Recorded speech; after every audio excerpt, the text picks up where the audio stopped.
6:28, all right. I didn't, I mean, I just was curious. I don't think so. So we'll start off here and start with public comment. Oh, Let's introduce bye. our new member. I'm tired of waiting. All right. Any public comment, Oliver? No. No? Okay. Shocking. Anyone else in the audience? Yes. Yeah, go for it. Jim, you all set? No, all right. All right, very good. So moving on here. Committee member. So we have a new committee member, and that's Jeff Cleary, and thanks for joining us. Sure. And I think you guys saw the memo that Jeff is going to be joining us. And so, so a couple reminders to run through here. Well, let's do the minutes first.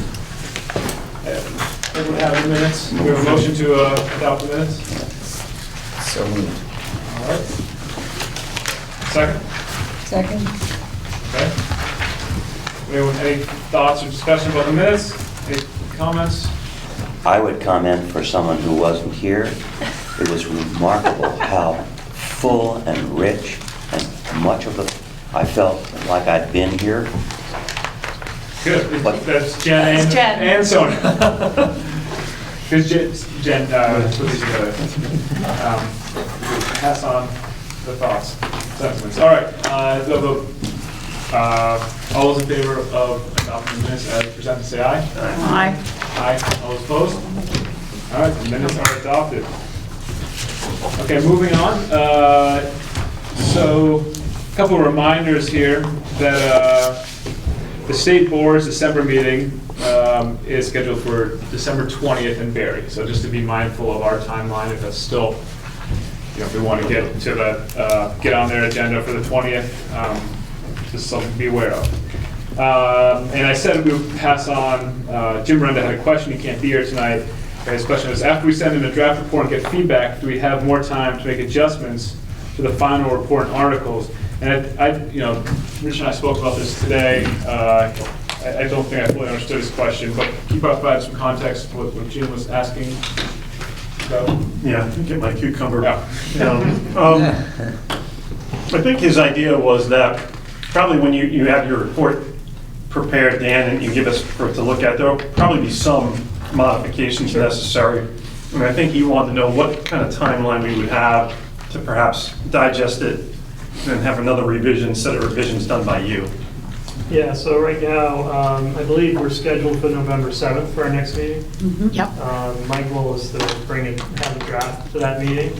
I'm going to try to get it in your agenda packet beforehand, but that'll be the first time I think you'll look at it, and probably that night would be where you take a vote on advisable or not, Okay. the final end vote. From there, I'm sure there's going to be the need to be some revisions. So it's the question, I guess, of how substantive those revisions are, and whether it would necessitate a meeting of the committee to enact those modifications. I'm thinking if the modifications are minor, then you could just authorize a executive panel of folks to make the changes and sign off on it, and not necessitate a board meeting. Okay. So that the final draft could be, delivered prior to Thanksgiving to the state, if that's what you want to do. Is it, since this is a draft and since we will have voted to either merge or not, can we now, because it's a draft, have it on Google Docs and then do some, within a week, study of the document and have it as an evolutionary document, then schedule a meeting to consider and adopt the final draft? But you'll see that as an iterative document. I'm not going to do it in Google Docs, just due to the formatting concerns. I could certainly post it to Google Docs and share it, but I'm not going to use Google Docs as an editing tool to do this too complex document. But it's really up to you. I mean, we have some action items tonight to go through, and it depends where the committee ends up. But I think at this point it's certainly possible. But I can't turn anything quicker to you than the November 7th meeting, so that's, just, you still have some items to discuss and so forth.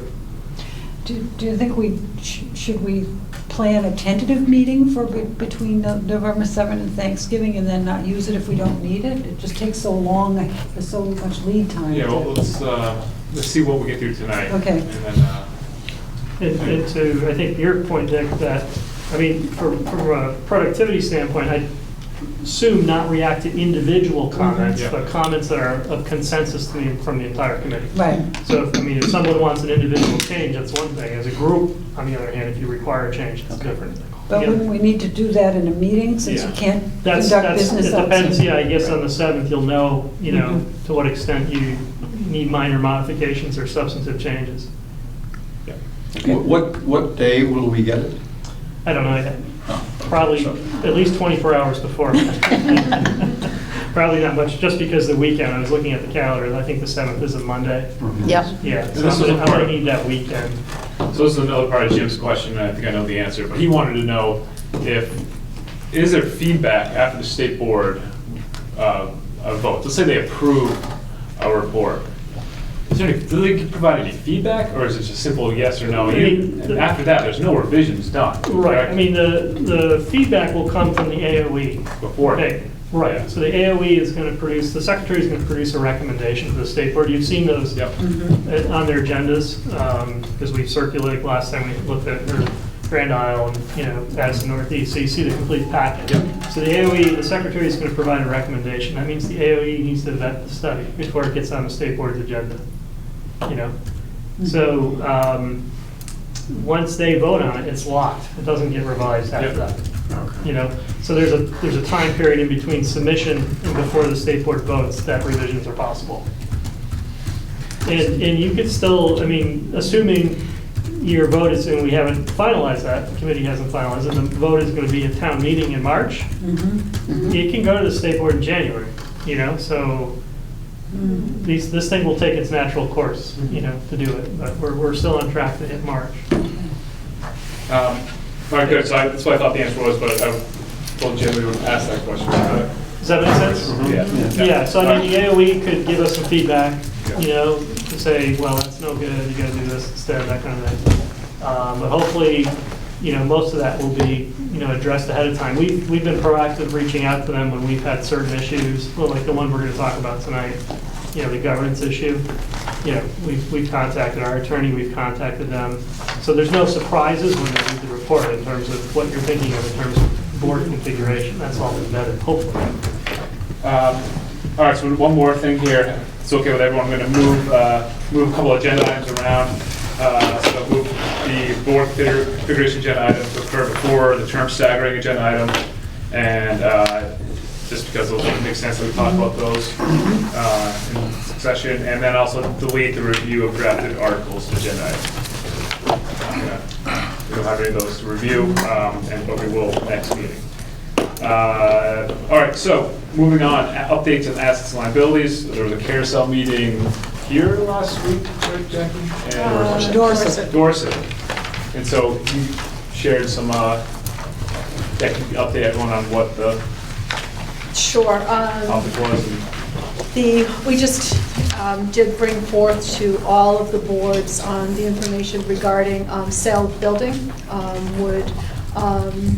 That we would, hope the merchant committee would like to be able to put in Article 8, I think it is. Is Article 8 the right one, if I got? Yeah. Yep. Yeah. To allow the schools, existing school districts, to sell their buildings to the newly merged district for $1. And I would say that folks felt, and also included in that was information, if any school should close, then the town would, where that school building is, would have the first right of refusal to purchase that building.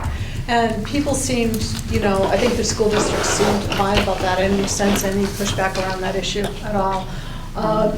We do have the other issue around outstanding, if there are additional properties that are not part of the actual school itself. So we do have a couple of those, and that does not necessarily have to be included. I did have correspondence with our legal counsel today, and they said we could, you can deal with that in a separate way with those properties. And I also did get confirmation today, I know there was a question out there, if the voters do approve this merger, and that is one of the articles saying that you would in fact do that, transfer that building to the newly merged district for $1, it does not require an additional vote of the voters to make, of the town to make that happen. Okay, so that vote does it. You don't need an additional vote. And so that's a question I know that was outstanding. Does the additional property of any district have to be in the articles that are voted on? We'll have to figure out what, I don't know. I don't know, we'll have to address it in some way. Manchester has this field across the street. Is there anything else Manchester has? Something back this way too, a little bit. A little bit over here. A little bit over there. Dorset has a piece of property. I think the phrasing is something like, the property immediately contiguous to this, necessary for the operation of the school. Yeah. So the language in the articles will focus on that. If there's other things outside of that, then, certainly that would require a separate transaction. Though, the school district is different under the law. The school district needs a voter approval to sell land. The selectmen don't need voter approval to enter into a real estate transaction. So a little bit of subtlety there. But Dorset has some property as well that they'll want to discuss. And I think that those properties, though, I don't imagine they'd have to be part of our final articles. Those boards are going to need to deal with that, those properties over the next year. And those boards continue for a year anyway, so they'll have time to deal with it. Yeah. I mean, maybe they will give them to the town. I don't know, sell them to the town, or they'll handle that. Yes, sir. Did you also ask us to decide where, if the school should close and the building should be sold, to whom the proceeds would go in the end? And in our meeting, since the building is located in Londonderry, but it's actually owned by all four towns, so we would suggest that the proceeds be divided, the net proceeds be divided proportionally, since we all paid to build it. Does that make sense? Right. In your case, though, however, if that school were to close, who's going to get the building? Right. Well, that's what we're suggesting, is I think Neil said we're actually on Landgrove and Londonderry. We, as a board, all talked through this and all agreed that it's not an issue, it's not a big deal, No. It's not likely to happen, but just to record somewhere that we agreed and suggest, recommend, however we want to put it, that the proceeds of the sale are split up proportionally, by population for the four towns. If since someone they all else built buys it. it. So is there a mechanism for putting that anywhere? So if the town turns around and they buy it for an hour, $1, and then they turn around and sell it to somebody, Yeah, so the challenge is you have a union district, okay? So just to revisit the town language, let's pretend it's Manchester, for Right. example. Close the school, since the town sold the school to the new district for $1, you're gonna turn around less capital improvements and sell it back to the town for $1. Right. Okay? Typically with a union district, it's a little different because we can't sell it back to an entity that doesn't exist anymore, right? Right. So in the town situation, we could sell it to the town of Manchester, right? In the union district, we would sell it to who? 4 towns, Are you collectively going to get together and buy the district? 25 cents a piece. Yeah, so typically, the school is sold to, the proceeds go to the new district, Yeah, right? all right. I mean, we could talk about what do they do with those revenues once they receive them. But in this case, instead of selling it to the town for $1, they're going to sell it for fair market value, right? So there's going to be some money involved. That's a concern. And, where should those funds go? Should they go to the towns? I think what I'm hearing, because we are a union, red, Right. we need, at least in the commentary section, suggest that we have discussed this issue and have a protocol that suggests that any proceeds from the sale be returned by virtue of the population of the town in that proportion, or language that's legal and Yeah. effective. We're And- gonna need something more than commentary, because this actually is, Okay, this but- is the articles, we're gonna need some language about, So who provides that to you? Your our counsel? attorney's gonna have to craft something for us that would say that upon sale of the Union School District building, firstly, the district will sell that building, and it's not gonna, they're gonna sell it to whoever, at fair market value. The receipts of that sale, the intention is to distribute that, pay it to the towns in proportion to the number of students that are in the district or something You like said that. population. Yeah, yeah, so we'll need to see if we can figure that And out. does the same Well, thing happen to like- Courier? and- Well, if they'd so- like, but typically, once again, the default in the several mergers is to just sell the buildings, and the new district receives the revenue. Yeah, Just- so that's what I'm just, Huh. once would the town sell it to the new district for $1, and it's the district's. If the district sells it, the town that it's in has the first right of refusal to not buy it. They're That's not right. gonna get the proceeds, it's owned by the district, the Yeah, proceeds don't go if back they to the did sell it town. back to the town, they'd sell it to the town for $1. But the town can refuse it if they want. Oh, absolutely. So the one thing that I mean, I don't think the proceeds on a fair market value sale, if the town refuses to buy it, needs to go to the town, because if they wanted the proceeds, they could buy it for $1 and sell No, it. that's not what we're talking, we're talking about a Union School District situation. Yeah, I understand that, so, but I feel like the whole conversation about how do we set up split up the proceeds, we don't have to, the proceeds go to the district, not the town. And In the case of a town sale, however, okay, if the town still existed, and we sold the school back to the town wanted to use it, we'd sell it back the same terms they sold it to us. Yeah. Okay, that's a sort of a conceptual idea, that, you sold it to us for $1, we're gonna give it back Yes. to you for $1 if we don't want it. So I understand that, so they get the first right, so what, we don't need to worry about setting up how the proceeds are separated if the towns refuse, we need to worry about what first of the 4 towns has the right first to, like, the 4 That's the towns need point, to. see, the Union District, we don't have someone to sell it to. So back you at would the just same have to terms. automatically sell it no That's matter right. what, okay. But the question is, okay, so we're gonna do that. The issue here is, okay, we're gonna generate some revenue from selling this building. Should the district be returning those funds to the towns? And that's something we can try to work into the articles. If So if moving you've got forward, can we language. have,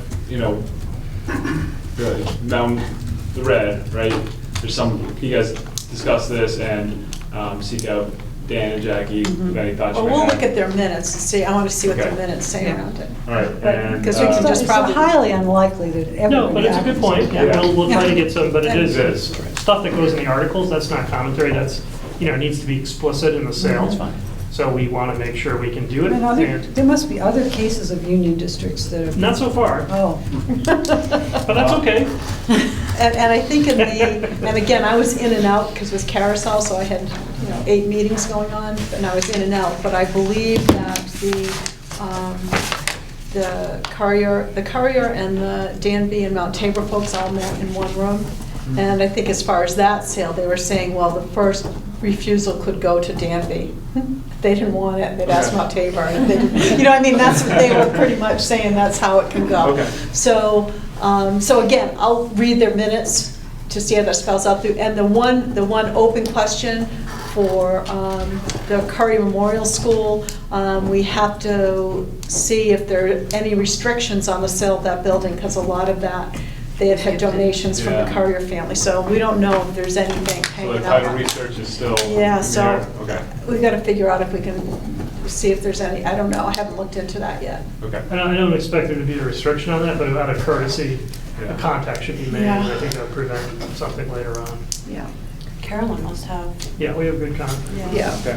So, moving forward, naming the district, right? So our electorates didn't really bring a lot to the table. It's all right. So we got, Mountain Valley and Northshire.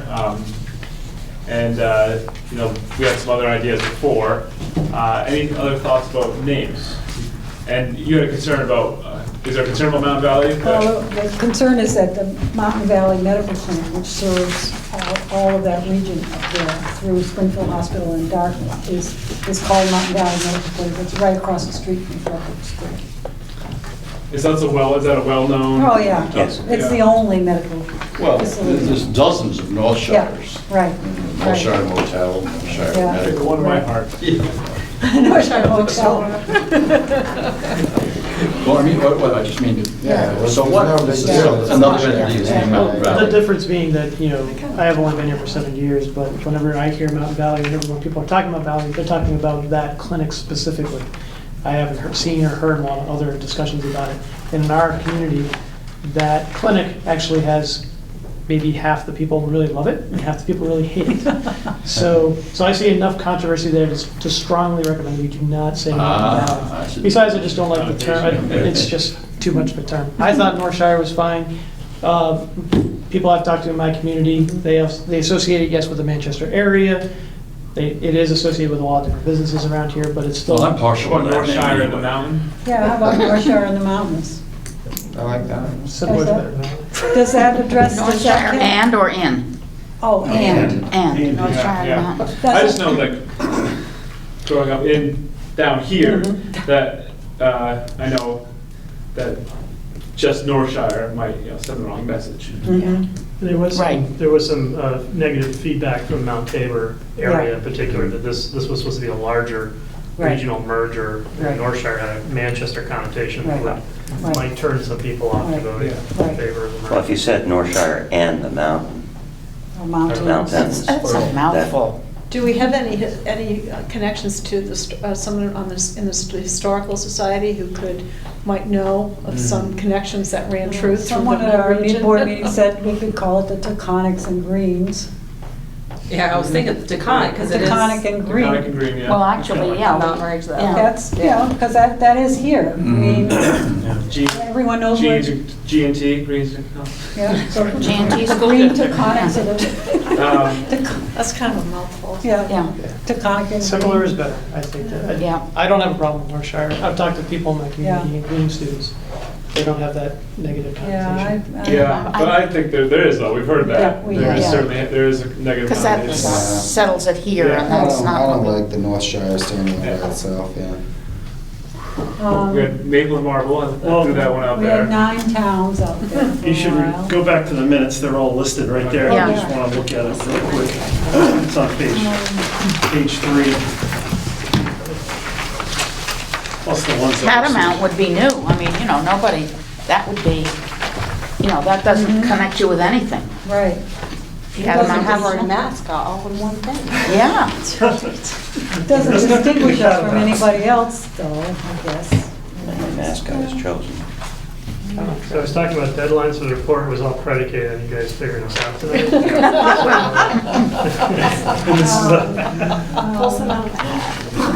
So I did bring up Oliver, calling us the Southern Vermont School Choice District. That one didn't fly very well. Well, how about we look and see, what's maybe the top 3 or 4? I mean, I'm hearing a couple, Taconic and Greens, that sounded interesting. Yeah. But just to kind of narrow some of this out, maybe we can, That was Carrie's suggestion. Yeah, I like the Conic and Greens. Yeah. Northshire and the mountain, so it sounds like Conic and Green, Northshire and the mountain. Because the Taconic includes Equinox. Yep. And Yeah. does that include? Person, I think. Yeah. Yeah. Oh, yeah, Good, And yeah. then the Greens Something is that us. everyone can Actually, connect the to. greens start east of Route 7. Yeah. Mm-hmm. So that includes all of us. Mm-hmm. And we're all in the Green Mountain, we get forestry funds, we're in the Green Mountain National Forest. It's certainly something unique about the area. Mm-hmm. And Taconic's a nice word. It is. It's historic. Nobody else is gonna have that. That's true. The Conic Hotel has a Oh, good right. reputation right now, though. Right. Good connotation so far. Anyone, how do you guys feel about the Conic and Greens? Works for me. Works for me. Yeah, okay. All right, well, Oh, wait till we tell Carrie, this is You Carrie. want to make it a Thomas' regional thing, suggestion. Taconic and Greens Regional School oh District? yeah, this is the second part. Oh, well, isn't it a red? It's Well, a unified union school district, if you want to be technical about that. You can just call it school district, you don't Yeah. require it. Taconic Greens. We aren't a Okay. red? Yeah, actually, to K-12 red, which would be a unified union. Oh, But you can just call it Taconic Yeah. and Green, That's Taconic and District. Green Yeah. School District, yeah. Taconic and green and red. I move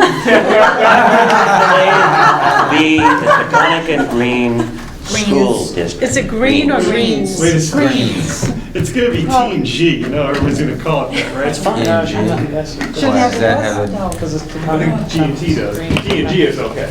G and G is fine. Yeah. Avoids the You're better than alcohol. tectonics in Appalachia. So I move that we call this the Taconic and Greens School District. Greens, Second. right. Well, hold on, we got a plural S or taconics one? and the greens? or Yeah, is it- fine. No. Whatever the Taconic length. mountains, I don't know if it's plural. I think No, it's taconic not. is plural. It's a Unless you don't taconic count is a mountains. range. Yeah. Yeah, well, that's what we're talking, So referring green- to, right? So green the is taconic, mountains. Sounds like Singular. and the salad. green mountains, Oh. taconic and green. She says school it sounds like Thinking salad. No. Well, you wouldn't add an S onto it if you're talking about the mountain ranges. So, It'd be taconic Taconics and and, Green. It wouldn't be Green. greens, it would just be Just be singular, because we're talking about a mountain, or one mountain range. and then your Taconic color and scheme is green. pretty much Taconic and green. done. Yes. Then we've got our uniforms all settled. Right? Taconic and green. Green and school gray. district. It pretty much is a salad. It is kind of a salad. We're doing Well, farm to table. It's a melting pot. We are Second farm to motion? table school. Somebody has to say. Okay, question. So, say Is there a this, second? I have a question. Yeah. So let's say the new Yes, board how do I do that that? was elected for the next year, do they have an opportunity, if they don't like that, to change this? Sure, right. I just feel like we're rushing into this name so quick. I know Yeah. it has to be done to get this whole process moving, but Okay. I Yeah, don't Dan, know. does this new, Rich asked if The new board. they don't like the name, they can change it, right? Are they I'm bound just to that? looking at the domains already taken by an outfit in Japan, that's too bad. No. Anyway, Is it serious? But is the new board that's elected, are they required to keep this name, or can they have further discussion to change it? I think the voters could change it, but I don't, the board itself can't change it. So this 10 people that we have tonight for the quorum have this I think authority we- to make That's how this. it works, it's democracy. Let's do it. Let's put our stamp on it. Momentous. If you don't like it, vote no. What are our other choices, though? I mean, Northshire Mountains, John Long Wilson Trail. Memorial School Long District. Trail. Oh, this is Long Trail School, I don't know. Oh, right. If it weren't for that. 7-Eleven doesn't work, that's taken. The second one, Wondering so if we we can can either get the vote that domain one up name or locked down. in, tgsd.org. Yeah. But it's a Japanese swimwear. Fine, well, we have a little money left, we Oh, can what, buy can it, it right? be TAG, tag, Taconic and Yeah, we'll Greens? figure it out. Well, I mean, throwing man names, you can come up with a million Taconic All and right, combinations. Green School so, District. any further discussion? Ready? Nope, I'll So we've second, I'll set- second. we've settled on I think that's Taconic second. It's- and Green. It's singular, Taconic and Green. School Okay. district, yeah. Okay. All right, all those in favor of approving the name, say aye. Aye. Aye. Aye. All those opposed? Nay. Oh, All right. It's fun to vote no on something. It's your first meeting. We don't do that unless I hope that's at a Harbinger. It's over. Okay. And that, and can we ask Jim to redo the posters then? That That was, he can keep the green, the oh, you're gonna mountains. change all the names too, okay. Yeah. Okay, we're gonna change names But of you know that everything. poster that Jim sent around to all of us? Can we edit it or not? Well, what do we need to change names for?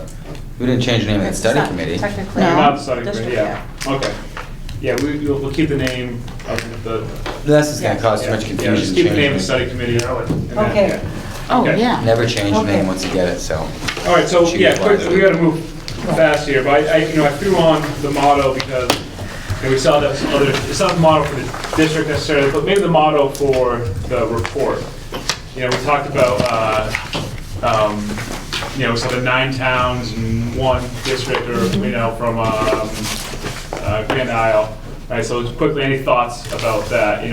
We talked, Deb, you said a lot of, we talked about our kids, right? All our kids Redefining our kids, Yeah. or something like All our that. kids are all our kids. That's what we keep saying, isn't it? How about bringing kids together? Wow. I mean, the point is that we're somehow, we are diverse groups, but we are focused on all these kids. None of them, we each are concerned about everybody's kids. I don't know how to say I like it. all our kids are all our kids, but It's simple and Works for rolls me. off the tongue, good alliteration, right? Yeah, and it might be something to keep reminding when times get tough, and they will, that's a good kind of ethic to keep saying, remember, that's what we believed. So let's make a motion. You make it? So what is this, a motto? Yeah, Okay. for the report. Oh, all our kids are all our kids. Now, do we italicize any of that? How do we write that so it makes sense? No? Okay, good. All our kids are all our kids. Yeah, I think So, this is. were you making a motion? Yes, I move that we call our motto, all our kids are all our kids. A second? What was it, one more time Second. again? All right. All those, any further questions or discussion? All those in favor of approving the motto, all our kids are all our kids? Say aye. Aye. All those opposed? All right, motion carries. Very good. So, go on to part 4 here, the meeting plan, board configuration, terms of office election day, voting method. So we have Dan's models here. Hopefully you'll be able to look at those. And so I have put some questions down here below. Should the committee allow a merger vote if Danby, Mount Tabor, or Sunderland vote down merger? If so, a revote that is. If so, what should be the window of time? Some of these things occur in the same context. And when should elections occur for board seats? And how will the electorate vote in the proposed district? Is it an Australian ballot or a floor vote? So some things we have to consider. So first of all, let's get to any questions that we may have for Dan on those models. And Dan, thank you for the clarity of those models. Yeah. I wondered why if we could also stagger the 4 at-large seats so they don't all come up at the same time. Or, 4, couldn't we stagger 2 and 2? I thought a lot about that. I don't like Dan get to it, but I think I'll speak to Dan over here and he'll get to it, but maybe for transparency of the voters. But Dan, what was your thinking on that? Well, there was no deep thinking on it at all. I think, just from a process end, I think it would be helpful if you take up the issues on board configuration first, and then we can talk about at large, because the two are kind of tied together. To a certain extent. All right. So let's get to the board configuration. Yeah, the board configuration. John mentioned there's a couple items there that get surfaced through this conversation. One is we now, and what's precipitated this once again is the fact that last meeting you identified 3 districts as being advisable to the merger. So in the merger articles and in the report, we need to discuss the contingencies if any combination of them vote no. And what does that mean for board composition? So first thing that comes up, as John mentioned, was this issue, do you want to give them a window of opportunity to vote yes if they vote no? So typically, once you name folks as advisable, you give them the opportunity to reconsider and join. And typically that's through the end of November. Basically, the concern on the part of the new district is to have sufficient time to build a budget for the ensuing year. So there's been several merger studies that when they name people as advisable, they give them a window of opportunity to vote again and again and again, and after that window's over, then the district moves forward and finalizes its budget So and so forth. the drop dead date for the new board constructing a budget is they start in November? Well, they'll start earlier, but that final sort of lock on the assessments and the configuration. So if we made the additional date, the window of opportunity to reconsider November 1st, that would not cause an undue No, that would be fine. hardship? That would be fine. It's really just a political calculation on your part. Some districts, in different mergers that have taken place, they might need more time for whatever I reason. would do it election day making it really easy to sponsor a vote in any town that chooses not to join.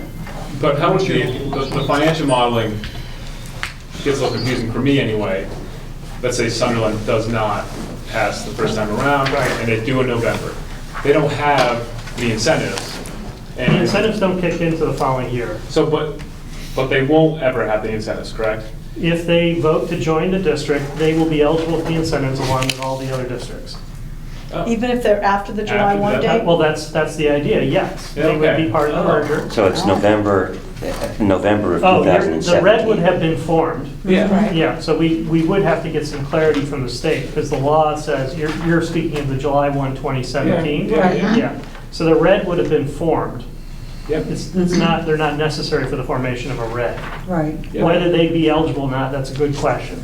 I Because- finally understand what you're asking. Yes, because if they're not subject to those 5% Yeah. stabilizers, there's, So, yeah, we need to probably get some clarity on It would that. seem to me, how could they get that benefit if they don't meet Yeah, I that don't know. date? I mean, once again, there's been a lot of flexibility on, there's going to be no flexibility on everyone else forming a red. You know, it's just unusual that you have sufficient numbers and districts to form a red without them. yeah. For a lot of these mergers, that hasn't been the case. So, What happened with the Tinmouth exception? different thing The- altogether. So if they voted no, but they had a year to change their mind. I don't, from my knowledge, Timoth voted yes. Okay, but it was written in the report. Could have been. Well, it's a good point. I get what you're asking now. Yeah, We need to get okay. some clarity from the state if they would be allowed to be included. This might be one of those accommodations they'd be willing to grant. Because the red itself will be safe for those that form the red. Yeah, because You know? if you look at Sunderland now, right, Right. you know, their tax rates are gonna be, as they learned in their last forum, right, before the last forum, their tax rates are gonna be pretty good if they merge, because, why is it again? Because they use the Because they're impact aid to- 5%, well, they're going to use impact aid to reduce their tax rate, the equalized tax rate for FY '18. And so then they will be protected with a 5% cap for 5 years after that. So if they get down to $1 for FY '18, they're going to be in good shape for a while. Yeah, so the issue is whether, you know, they, in order to qualify for any of that, they potentially might need to be able to have to vote by June 30 or Yeah. July 1st. So Yeah. we'll get some clarity on that issue before, so let's Okay. just. So get do we have this to make the agenda. decision tonight? No, Or, we're going to have to get some clarity on this from the state. but we could take a straw vote on the sentiment, but the date that we would be giving them would be election day of 2000. It might be moved, you might not be able to give them anything. Yeah, I can't make any, I can't forward. The state might say I don't know they are the answer going to that. have to vote by July 1st, just like everyone else. Okay, And so therefore, it's just taken out of your hands. okay. And that very well could be the case. Yeah. But to your point, I would suggest if we could, if November 1 was a viable date in this situation, no matter what happens, I think that would be a good thing to have, because we want as many people in as possible. So if people are voting no and there's confusion, we want as much opportunity to get people in to help our numbers and merge anyway. And if that's an okay date for administration, they keep working on budgets. Yeah. then I think Well, we can- they'll be able, you know, if they vote no in March, they'll still be able, you know, aggressively, if they wanted to, they could get 2 other votes in prior to July 1st. So, you know. Just the need 30 opportunity days is- to warn it, right? Yeah, they have to have petition for reconsideration, all that kind of stuff. Yeah. If aggressively, I mean, when the board has done that, when budgets have gone down, we can do 2. If the community takes some time to get organized to do that, maybe 1 at least. So there's still an opportunity for them to re-vote. I would be surprised if the state was okay with going Yeah, beyond it'd be that July interesting. 1. I can understand. Because you're opening Pandora's box to Right. everybody. It's like, so what is the deadline? You can, It doesn't mean people a can lot. figure out how to game it too, potentially, that's what Yeah. I'm concerned about. But There's- Nathan, Not it's that, not interesting- people would, but, We can't tell politically how it would be Yeah. perceived. I mean, there's been some accommodations. There's going to be more accommodations in this year 2 merger. This might be an easy one, based on the largeness of the district. They'll say, this is got some energy, we'd love to wrap them all in. They might view it as a positive thing. They might take a very hard, fast rule on it and say, no, no way, no. You know, so. Yeah. Well, it makes a difference. We'll find out. With respect to this red versus SD Nope, decision, doesn't it? no. Because if Sunderland, for example, voted no, wouldn't they be geographically isolated? That's a whole separate conversation. What we're talking about right now is Okay. whether they're going to get a chance to vote or not. Okay. There's going to be an SU here, you know, or potentially an SD, but the parts are all over the table and you can't really control it. Okay, I just want us to be inclusive and say if you made a mistake, you have an opportunity to undo it. And I would like to say that with respect to any one of the 3 that are not necessary. Sure, they're going to have at least 1 opportunity to re-vote, possibly 2 if they're aggressive. question whether we can legally extend them additional time or not. And I don't know if that's- I question too, do you want to Yeah. strategically extend that time? Because what does that do to the rest of you? Yeah, is that You know, and appropriate? does that, puts you in limbo? I mean, I don't know how to what end? Why would you want to do that? Others have done it just, it's a purely political concern, that other districts have needed more time to do an assessment, if they're going to do a self-study and figure out what their other options are. But you might feel that isn't necessary here. But let us get a read on that from the state, and that might make the whole thing move. Next issue. Yeah, because we might not have, why this matters too is because that board configuration will change, right? So if we go in November, right, we don't know how big that board is gonna be. Is that Right. really fair to that new board, to give them that such a little amount of time to build a budget, get all this stuff figured out? I don't know if it's appropriate that we give this huge window. Is that fair to the next No. board? No, and it almost Okay. forces people to think about it. It's urgent. It's not something you can keep putting off. It's urgent. Because I think it's a message to everybody, then Yeah. all of you can wait till November. Right. And I think that, if there's time enough for them to have another vote after they vote it down, and so they vote it down, there's time enough before the deadline for them to have another vote, and they vote it down again. Wash your hands of it. I mean, they're not gonna vote for it. Why are we extending the deadline, What do you Yeah. think, Jess? As long as there's No, enough I time for agree, one and more I vote. As nice as it might sound, but even November is really late, because say we did, and then we tried to wait that long, that would only give us what, less than 30 days to figure out option 2 before we have to send something to the state? 17th of November? Hopefully the board will, 30th, yeah. Yeah. the board will be So- working on that all along, right? Well, So they- yeah, but regardless. I'm saying, I would, we're done. Yeah. July 1. Yeah. You're not in, you're not coming. I think I agree with that. I think going with that. Because they have a deadline capacity against to the revote state. at least Yeah. once. Yeah. That provides them the opportunity if for some reason the turnout is dramatically small, the weather is particularly bad, people just are confused.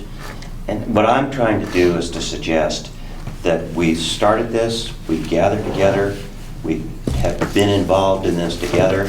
I frankly think every one of the districts is necessary, but I understand you have to protect yourself politically. But the message I want to send to the entire district is exactly our motto. We're all in this for all of the kids that we've been talking about.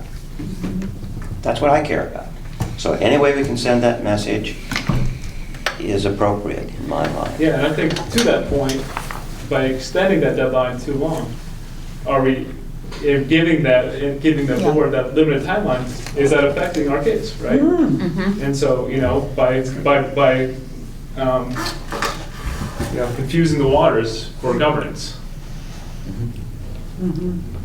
Yeah, it is, I think. You're delaying it. I mean, you even think that, so how's that board operating in November? They're still generating a budget for, No, are they they don't. generating a Yeah. budget for Yeah. FY '19, or Right. what are they doing? Right, then they don't know what a quorum is, they don't know who, yeah.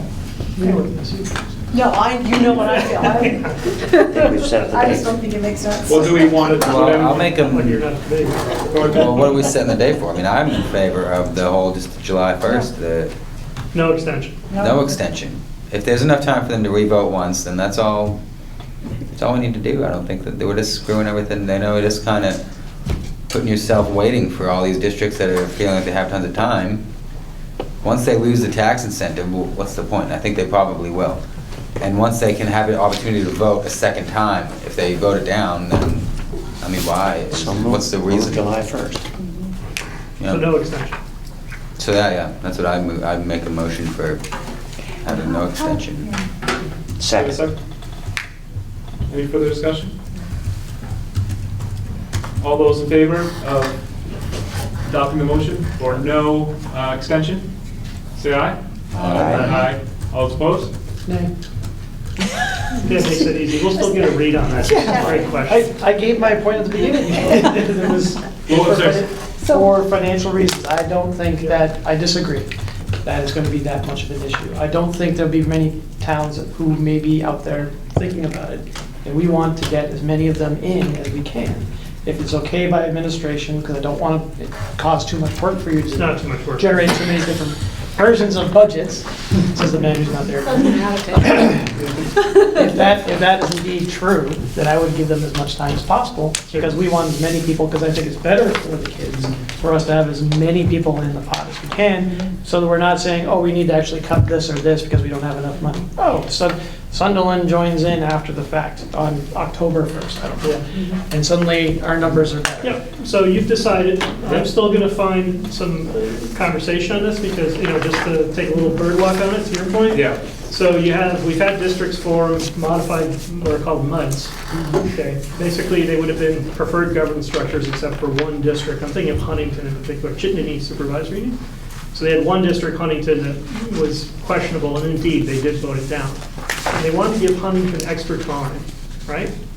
So that's how they set up their articles. Now, the incentives, the tax rate incentives, go to the district. They don't go to the town. So if Huntington had joined the modified union district after the fact, after the deadline, the district still gets the 10 cents, right? John's asking about the 5% hold harmless. I still think they'd be eligible for that, because it all comes in as a package deal, but it's still something I'll follow up on. Okay? Yeah. But the tax rate goes to the new district. So if they're part of the new district, they're gonna get that district's tax rate. It's a question whether they get some incentives, but not all of them. It's interesting, but I'll look into it. So how is it our role to help voters in your town, or the rest of them aren't here, how do we help you spread that information? I bet there'll be a lot of confusion about that. Well, that's among the voters. educational piece you guys are gonna have to do if that's Yeah, for like me, I plan on being there that day to say, this is what you're looking at. And they're also gonna lose the small schools grant, Right. which is Yeah, substantial which is below their Right. revenue. So those kinds of projections have to be done for them. Right. If they vote no, if everyone votes yes, they vote no, they're gonna lose, $70,000. Yeah, so they should of know revenue. that, shouldn't they? Yeah, Oh, absolutely. yeah. And when We've we got just, that. when we just did the Sunderland informational Yeah. night, that's exactly what we did. We modeled that out. Oh, So here's good. what happens if you're in, here's what happens if you're out. Oh, good. So that was included Oh, good. in there, and that, I think that's helpful to folks to see that number. Yeah, I'm just more concerned with if the vote is on the same day as we vote on everything else. Yeah, we'll get that's- sucked into the. That could get, I'm not trying to avoid that by being there to say, no. Got to inform. So are you, Well, is do we have, this committed to a March vote? I don't think Haven't we have decided that. yet. No. Do we, so let's get back to the board configuration models. Any questions about that, or do we have a motion to approve those? I've got an issue about that. A lawyer sat me down the other day, and he had an idea that this was one per district and then 4 open seats. And said, that doesn't work, that's not proportional representation. It's not. It's at large voting, so you don't need to be prepared. So that's, and I said, no, listen, this has been vetted, we've been discussing this, it's been cleared in the state level. He said, you're opening yourself up for a suit, so, no, okay. Yeah, it'd be problematic if the voting was, by district. It's not.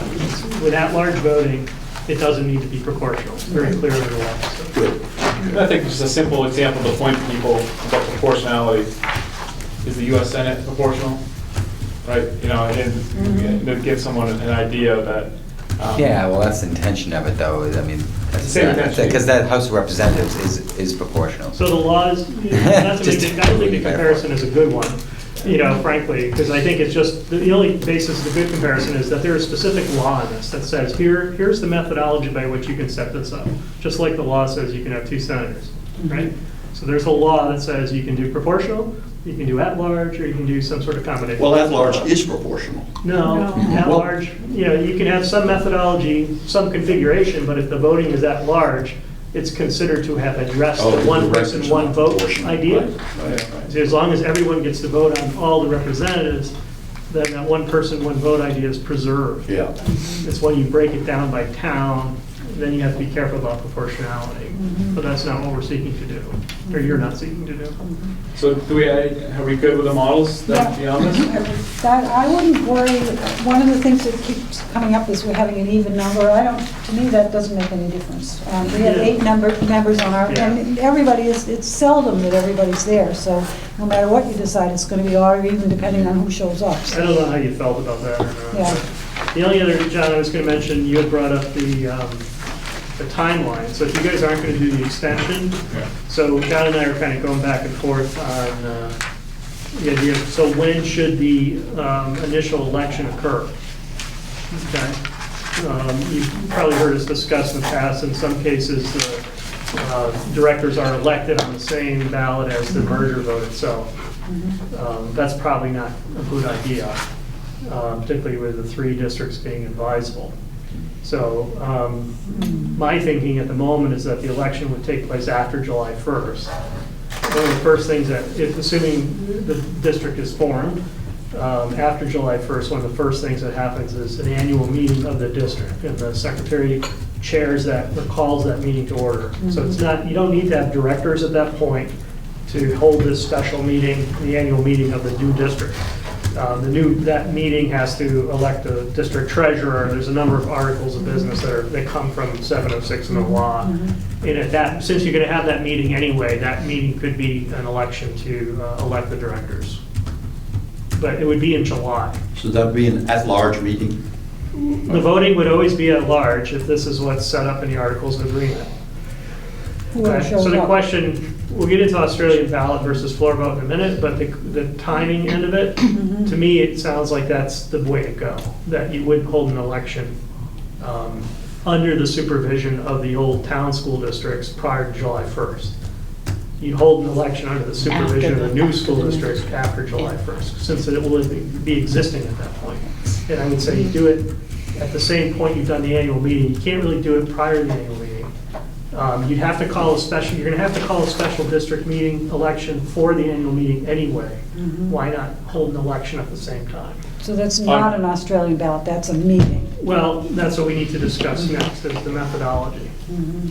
So you could potentially have that annual meeting, and then the day after have Australian ballot. If you guys, if you do chose Australian balloting as a methodology for the district, for elections, then the elections could happen the next day, meaning the balloting would happen the next day. On the other hand, if you wanted to do a floor vote for elections, they would happen at that very moment. So why don't we take that piece on Okay. right now? Is that Hold on. Or do we want to get past, approve the models first? Because this, I guess the models are, as far as the timing of the election doesn't affect the models whatsoever. Does anyone have a motion to? I'll move to accept the board configuration models as they're presented. Do you have a second? Second? All right. Any further questions or discussion? All those in favor of adopting the board configuration models as presented, say aye. Aye. Aye. All those opposed? All right. Okay, so let's start with floor vote. You know, geographical considerations, you know, where is the meeting held, you know, things like that. Is, you know, we'd like floor votes in Vermont, but is it appropriate here? Is the budget, You're talking about the vote whether we approve the whole merger or not, the merger vote? No. No. Just members. So the merger vote by law will be Australian ballot. Yes. Has to be. And- Okay? So what we're talking about is the initial All right. voting methodology of the new school district. Now, How do, under the law, the voters control the voting methodology down the road. This committee has the opportunity, through the Articles of Agreement, to set the initial voting configuration of the district, meaning that if the voters want to change it later on, they could. So typically, we have a couple tell you what's out there now. For the most part, the standard in our SU among your districts is to vote the budget and elections through Australian ballot. All other questions done from a floor vote. We have some other permutations of that. We have, I think, one of your districts, one of the districts does all Australian ballot for all questions. And we have one district who does all questions from floor vote. So you have the idea to, you have the ability to designate the use of Australian ballot for very specific types of questions. Standard ones would be budget, elections. The consideration you think about, if you're going to do a floor vote, and you're still gonna have some sort of informational meeting anyway, but I'm talking about if you're gonna actually try to do voting on that floor, this is a large geographic area, so let's assume the Manchester gym would be the place where that would happen, but maybe Dorset and Flubber could hold it. You need to have supervisors of the checklist available in case there's a paper ballot that's called for at any point. So the checklist supervisors from each community need to be present with their lists of registered voters and be checking people in as they try to get on the floor, which is what's required now, but this is going to be a much larger geographic area. So just think about that. So this thing that we're deciding on how to vote is really only going to affect how we vote the initial board elections and the initial budget. This will set the direction unless the voters choose otherwise. Okay. So it does have some energy behind it, Okay. and unless the voters at some point in the future decide, let's go all floor vote or let's go Australian ballot, that's up to them. They can change it if they'd like. But the initial direction of it gets launched by this committee. Are there any this summer, are there any votes, any ballots that? Yeah. I talked to our town clerk about all this today, asking her that. Yeah. And she said that town meeting is the time when everyone in Vermont is programmed to vote, and that's when all the big decisions, or when people believe that that's when the big decisions are made. That's when they pay attention, and that's also when they get they follow through with absentee ballots. So her recommendation was that we vote the merger at least on town meeting day. Mm-hmm. She said if we did it in the summer, if you had another election in the summer, there's several problems with that. You could expect very low voter turnout, and you'd have to have the expense in every town of another election. Yeah. That we would need. We need to do mailings and stuff like, the expense of a mailing to get people to come or to turn out. So it's an expense issue. Yeah, the new district would have that as an Yeah. expense. The towns would bear the cost, so the district would. Right. But I think they need to understand too, there's no way around Right. it. We're not Right. we're not gonna add an election. Right. We're either adding one Right. or two. Yeah. Right? And so, And the reason for not doing it doing the whole thing on town meeting is because you're afraid it'll all go down? Well, it might go down and then might get re-voted in some communities. So if we have a board configuration of 13, but then Right. one of them votes it down and it becomes Oh, 10, so you end up with, be a little awkward. you don't know how many at-large seats Yeah. there are. The 4 other seats, Yeah, you don't know right. how many there would be. Yeah. So for Australian ballot versus floor vote, which one gets more people voting? Yeah, the Australian ballot, the theory behind Australian ballot is it's more accessible to more Yeah, people, that's what I'm right? thinking. Well, it could be all done at the town meeting. It could. The only, if a town votes it down, then that representative who got voted in is voted out by virtue of being voted down by the district. But then it would. The at-large, we could designate which seat would not be available, would not exist if there are only 3 at-large. Yeah, that's hard, I think, to do. You would also have to take out the votes of the towns who voted against the merger Yeah. for the at-large Good seats. point. Because Yeah. if they voted against it, all those people that voted for that 4 at-large seats, those votes weren't Yeah. counted That's anymore. why July So you would have to is take that Yeah, out of the at-large thing is creation of the what board. That's a good point. throws a If- monkey wrench. Danby is one of the 4 towns largest, right? Right. And they're advisable. And they're also advisable. The So- clerks would love that. Recount them again. Minus this town. So They'll be like, can we have another We- election? Let's do it separately. pending some new data, said July 1st was our date for the end product. Once that's done, then we know exactly which scenario. So an Australian ballot, to me, could be then created with plenty of advertising. And people who wanted to vote but couldn't get to this place for some reason, could get an absentee ballot. That's correct. Yeah. And Right. so there's plenty of time to send out plenty of notes in town newsletters and through the paper and lots of other vehicles. The district would have been established. So I'm thinking, if turnout's going to be low, I don't want a floor vote. Yeah. And although Floodbrook has always adopted its budget by, if you're there, you get to vote.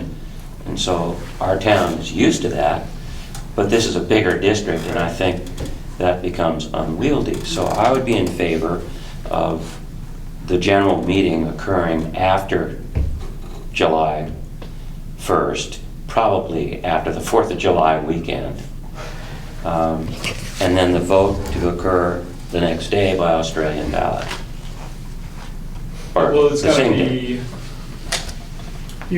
What your issue is 30 that, you days. know, this committee won't set that date or timeline. What you're talking about now is germane to it, is to say, do you want elections, do you want to use Australian ballot at all for the district voting? And this is not March, we're talking about after July 1st, if the merger is approved, are you going to set a methodology of voting that includes Australian ballot? Let's say Australian ballot for elections and Australian ballot for budgeting. Those would be the common uses of Australian ballot for SU. Or do you want those items to be voted from a floor vote? My feeling is that there are lots of reasons why people won't travel, and if the central area largest place is in Manchester, Australian ballot gives plenty of opportunity to everybody who wants to weigh in, to weigh in. And so you can, I firmly believe in the Australian ballot for all of this district because it's so big. And it allows every individual to feel like if they want to play a role, they can play a role. For all items? Right? For all business?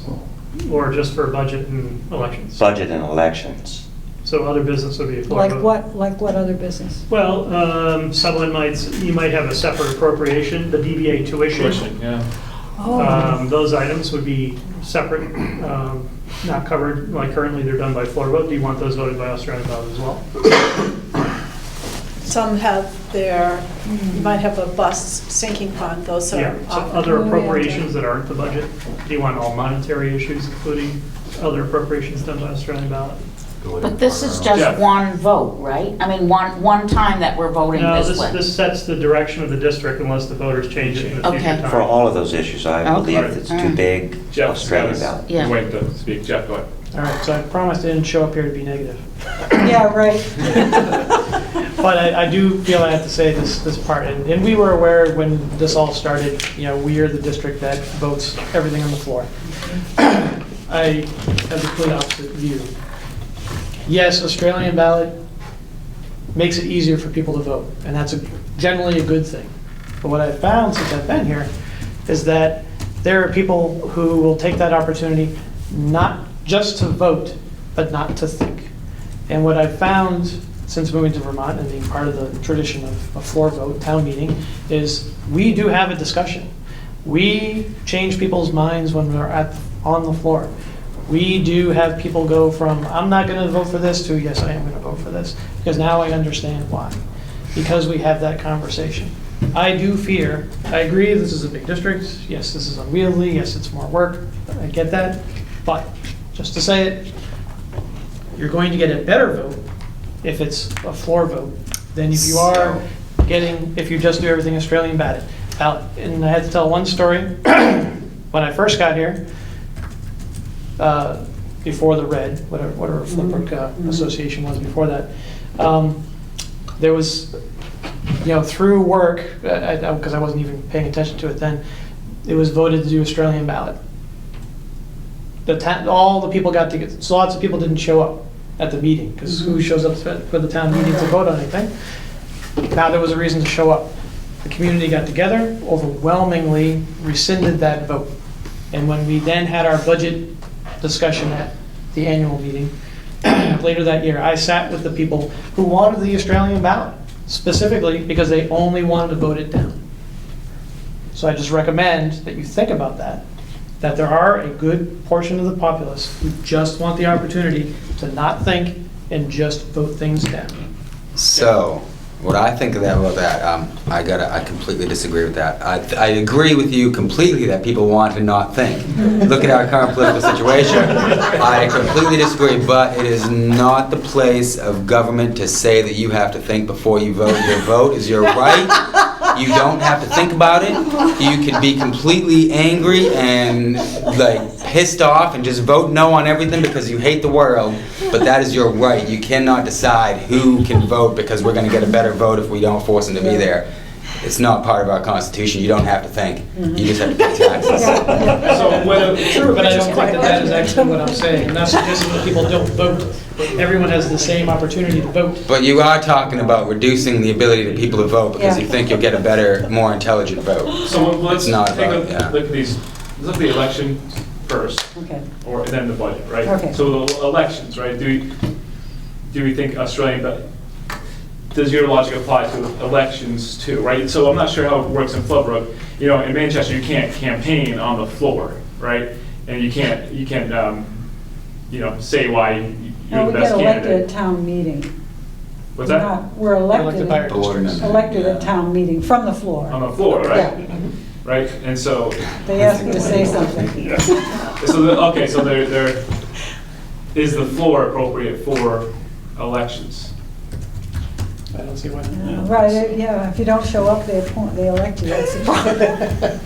Yeah, but I mean, there's reasons that people can't show up besides Yeah. that they just don't want to But show up. that's less of It's- a binary choice, especially when we have a big at-large Yeah, voting, well, right? That's not binary like up or down on a budget, Right, right? right. And so is it, you know, I'm listening to your logic and maybe I'm wondering for budget if that, I think logic, I don't think you'd go one way or you have to go all the way one way or the other because you have to agree with the argument. Either what I just said you agree with or what Jay just said you agree with. You have to either think that voting has to be as simple as possible, so we got to do Australian ballot, or voting is an important part of our community and what we're doing together, and keep with the tradition that we have of a floor vote. Irregardless of the pluses and minuses, which we just talked about. I don't think you cherry pick. I say you put everything on the ballot if you're putting it on the Australian ballot. We do everything on the floor when everything's Yeah, on the floor. except it's hard to get people to go to the Floodbrook meeting. I mean, we get, all the faculty shows up and the people who live nearby, but, maybe we get 50, 60 people out of that whole district, and I can't see many of them driving to Manchester to do that. A night meeting, they just won't do it. And just the defense of the cherry picking is that's what most people do right now. So Right. you can say the voters have made their choice prevalent in the majority of the communities. I don't think there's a bad logic in any of the things that you said. It's a matter of picking. And since I happen to get to seat at the table where we get to pick something, I'm the same. yeah, we might have rich dialogue with the budget vote, Yeah. floor vote. I don't think you know if you have that rich dialogue on a floor vote for elections.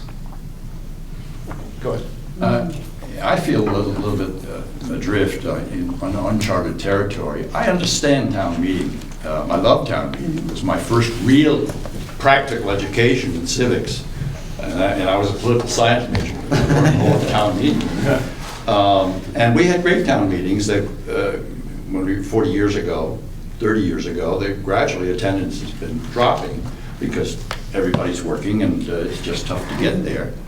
But I get my mind around a town meeting. Now we're talking about a multiple town meeting in effect. Yeah, call it a district meeting. 'cause A district meeting. It's never been a town meeting, even with a school district side. It's often thrown into one, but it's really a district meeting and a town meeting. It's So the annual, there's going to have to be, the listers are going to have to be. not the listers, but The the clerks. Clerks. the Board of Civil Authority. Board of Civil Authorities from each town going to have to be there. That's correct. What happens if the people from one town don't show up? Do we still have a meeting? Absolutely.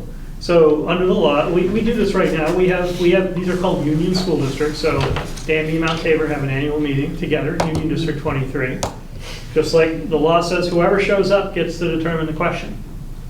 Just like in your town meeting, if 5 people show up in a snowstorm, those 5 people decide the business. So it's not Well, a that's quorum of the community, it's whoever It's a shows good up. incentive to show up. Was Would they? low attendance in Manchester because we have a lot on Australian ballot? Or, you know, or, I don't know. Well, we used to have a much higher attendance in Manchester before we had Australia. Yeah. Much higher. So can we maybe look at elections first? Does anyone have a, you know, how do we feel with 4 vote or Australian for elections, for candidates? You want a straw ballot, straw? Yeah, so let's do a straw poll. I would just say, I think, just to add some food for thought, I Yeah. think it does make more sense to do Australian ballot in your elections, Mm-hmm. just because you have some specific qualifications, you know, residency, and you've got at large. That would get really messy So off the confusing, floor, yeah. you know, to say, well, I'm a Land Grove resident. No, you're not. You know, I'm one of the 4 at large. You know? So I think that would be cleaner. That would be cleaner on the ballot. Wonder why. And the only ones who show up are the ones who are running, and you have to vote for one another, and then. Oh, yeah. You can nominate people who are not that. Yeah, it's here, you can't make campaign statements in the election Nominate. forum anyway, there's Yeah. like literature can't come in. Yeah. I mean, you can speak to the issue, but you can't campaign Yeah. on a floor election anyway. And then someone's gonna ask for a paper ballot, No. and that's gonna require the checklist supervisors to go nuts, okay? Because then you're gonna have each community line up separately, hit their checklists, it's gonna be a nightmare, so. You have to do runoff voting too. Anyone in favor of 4 vote for elections? No. Anyone feeling undecided here? All right, we have a motion For election purposes, I move that it be an Australian ballot. second? Second. Okay, all those in favor of adopting the motion that elections will be voted by Australian ballot, say aye. Aye. All those opposed? Nay. All right. Supposed to use a pen and it's 7 years of this. Be sorry we invited you, Jeff. So for 4 vote or Australian for budget. I would move for an Australian ballot. I would move for an Australian ballot on everything. Like, I agree with Jeb, you pick one, go the whole way. I do too. Due to the size of the district. Yeah, that's no consideration. If it's a little smaller, then I think the budget could be Yeah. good And on the you floor, really but I'm won't- worried about the geographical size and that it's become really undemocratic, Yeah. actually. And you wouldn't be getting together with your neighbors, I mean, you'd get to know people from Sunderland, from Weston and all that, but they wouldn't be people you used to talking, I mean. And they'd still have an information meeting, but there'd be no action taken from the Right. floor. And, So they'd be presenting their reports. considering that, like, the meeting would likely be held here in Manchester. Mhm. That's undemocratic, just the fact there's gonna be a lot more people from Manchester than there are gonna be from Weston. Right, You know, I mean, especially if it's a horrible weather night, you know? right, right, in February. Budget move. I still have to work over this multiple town district meeting. Who's responsible for printing the Australian ballot and getting it into the hands of the people who are going to mail it? Yeah, so there's an election official in each town office, you know, so this is called an election, these annual meetings. So just like now, I think of what we do now with Union District 23, I'll use as an example, Courier. The school district, the board creates a warning. That warning goes out to the town clerks to file. And they take care of the election official in that office, which is typically the town clerk, is in charge of putting the ballots together. Okay? So they are in their sort of ex officio capacity in charge of elections on behalf of the Secretary of State. So they are responsible for putting the ballots together.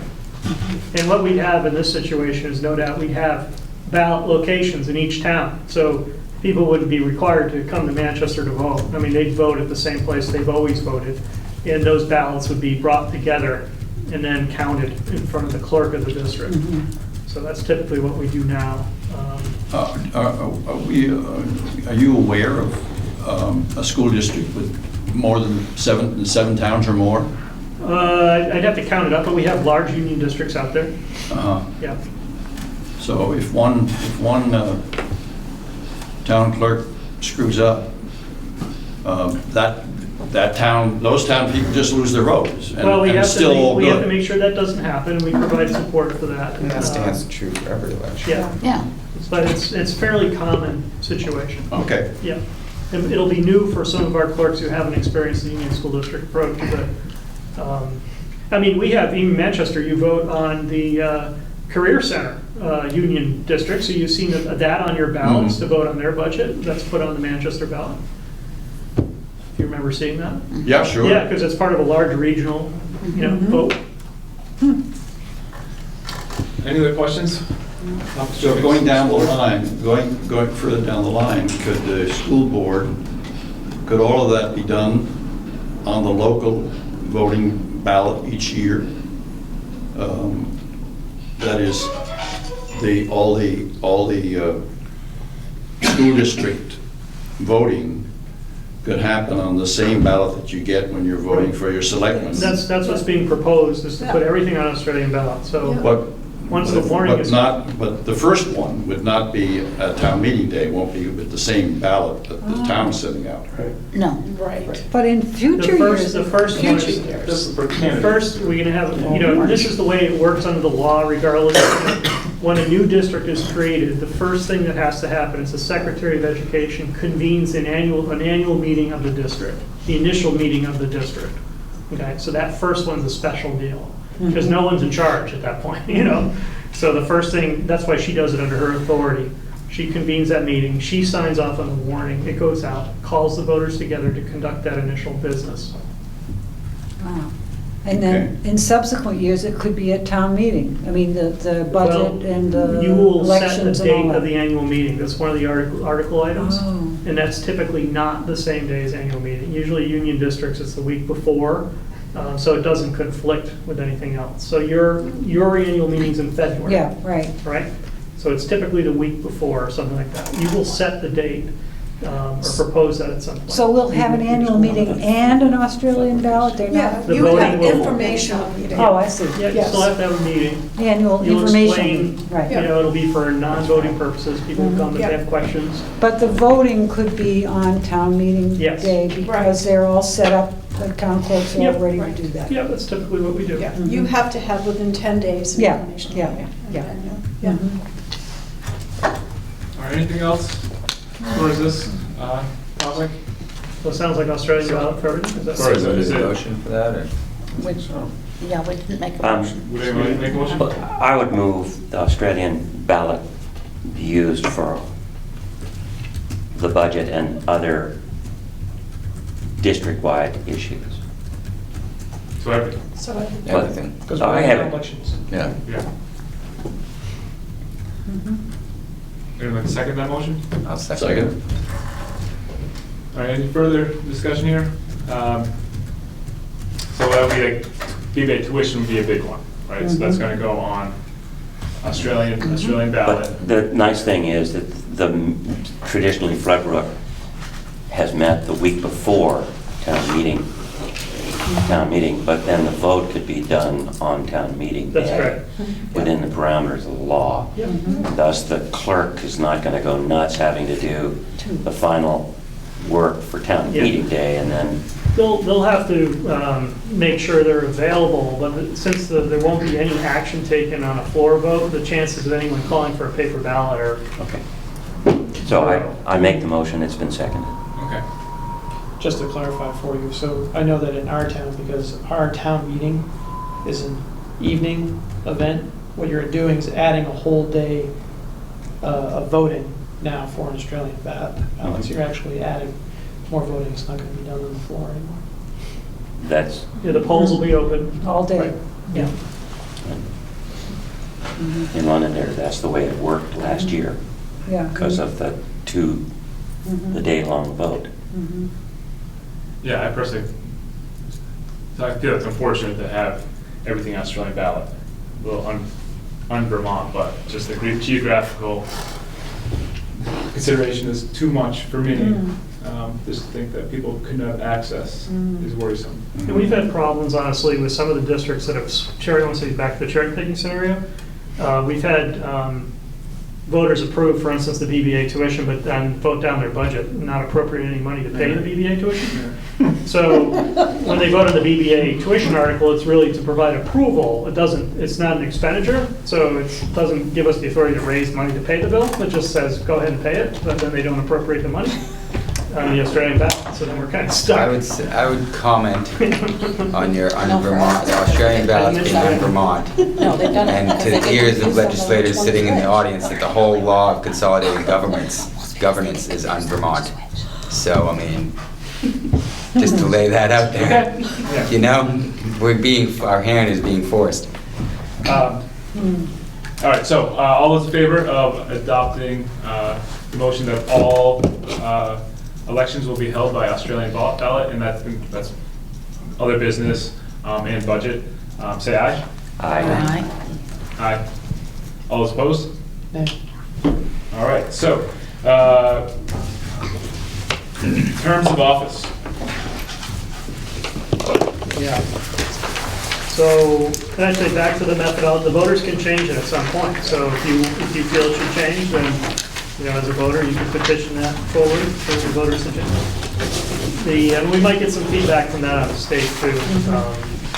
But in terms of the staggering terms, I'm not formulating this as a recommendation. I just figured I'd lay it out for you so you could see. Firstly, the only real requirement in the law is that it's basically gets staggered out initially in a proportional way, so that in each of the 3 years, the default is after this initial election that all the offices are 3-year terms. And you need to stagger them in a more or less equal way, so 1/3 expire in each of the 3 years. Okay, so that's the only legal requirement. You could really, then becomes a political thing for you to figure out which one should go when and so forth. So. Can the at large also be staggered? Absolutely. So they aren't all, Yep. they don't all come up at Yep. once? Might be easier to get people to run. Yep, all those considerations are for you to kick around. I honestly, I looked at it, I just found that convenient in the first year, scenario number 1, to hit those guys because I needed about 4. And then I looked at, the only lens I brought to this was just capacity of some of the districts to do the governance, those people that have been really involved, some communities more so than others. And I thought it would be prudent not to have like Dorset, Manchester go at the same time initially, to stagger some expertise of the boards. So I tried to spread that out a little bit. That's about the only criteria I saw, other than just sprinkling it around, so.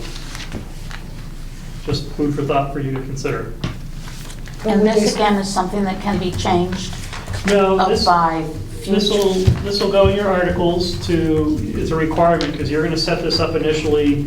So the terms are set up, and then from there on out, the terms will rotate. They'll open on a sequential way, so the directors are always up for election. Okay. But future elections will always be 3-year terms. So someone who you're going to create, for instance, 1-year, 2-year, and 3-year terms initially, and put 1/3 of the directors in each slot. So that when that 1-year term comes up, the next time that person is up for election, that's going to be a 3-year term. Okay. But it's staggered now because of this initial setup. So you will set this up, it's one of the requirements you have under the law, to figure out which districts are going to be in which of the 3 years, to stagger the initial elections. But is that cast in stone forever? These dates are set forever for this initial election. That's what I Yeah, meant. so once the initial period is over, that is 3-year terms every time they So that expire. staggering will remain the same. Okay. But the Going stack, forward, after that first 3-year period, there's no such Okay. thing as a 1-year term anymore. Okay, Everything's a gotcha. 3-year. So for the at-large, like you were saying, you would want us to divide up, so they would, but how could, it wouldn't be at-large anymore if you said 2 of them have to come from Dorset and 2 of them have to come. Yeah, that's the other problem. How do So, you specify which? Yeah, so how do you pick 2, how do you say Well, that would just be- alphabetically, or, That- you pick some random way? Yeah, I'm sorry, I don't understand. The candidate would have to Well, declare if- themselves. When you were as one gone, of you the said, other. well, we are saying, couldn't we stagger the 4 at-large, and they don't all come up every 3 years for 4 seats, so that they're, the at-large people are also staggered. And so he was saying, well, might want to might want to ensure that they don't all come from Manchester the first year or something like that. But if you put stipulations on them, then they're not at large anymore. Yeah, I don't even know how I would do it, so, I just grouped them and just. So how do you could say, I mean, you pick some random way, right? It'd have to be random, I don't think it's alphabetical worth- or, some, That sounds kind of crazy. Jay? I mean, I like it the way it is. I think that, like you're saying, I think that spreading the at-large votes, and by that I'm referring to the four, but it just kind of confuses things. Just It'd be spread 'em out? great, yeah, it'd be great. I like the way that Dan has it, is that you have the four, so everyone knows this year is the 4 seats that are at-large from the 4 towns that have the highest population, or whatever it is, And then, yeah, it just makes it clear, simple. might be hard, it's hard to get people to run for school board. It may be hard to have to find 4 people at one time. That's what I was worried about too, You're but I gonna have think, to anyways, because you But can do you- the third. You would have a better opportunity at that route, because you would have 4 people that you could choose from 4 towns, rather than on the other terms, you have to have at least 1 person from every single town. Remember, we're not doing just from one town Oh. anymore, now it's gonna be. No, Yeah, but so four there's- can- This Those election, you're fours- going to elect 13 Right, directors. right, 4 of them would have 1-year terms. right.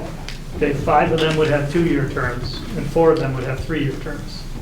And which communities would have those terms is specified. So that's how it works, Right, right? You're right. going to elect 13, Right. but some of them have 1-year, 2-year, and 3-year terms. But what happens to the 4 that? So those would be- Next March, Yeah, March 18, yeah, there'd be an election, right. and those terms would have expired. All So they'd 4. be up, all 4 of them would be up. And at that point, they'd be 3-year terms going forward. Right, so they'd all come up in All 4 would come sequel up at the same forever. time. I think it's within the spirit of this at-large Yeah, idea yeah. that, okay, everyone's got to pay attention here. Right, And if we're doing it all at once, it increases transparency. Right. And hopefully it creates a competition, and it's, the smaller towns, okay, you guys gotta pay attention here. You don't have a candidate in these towns, but you, this will affect you.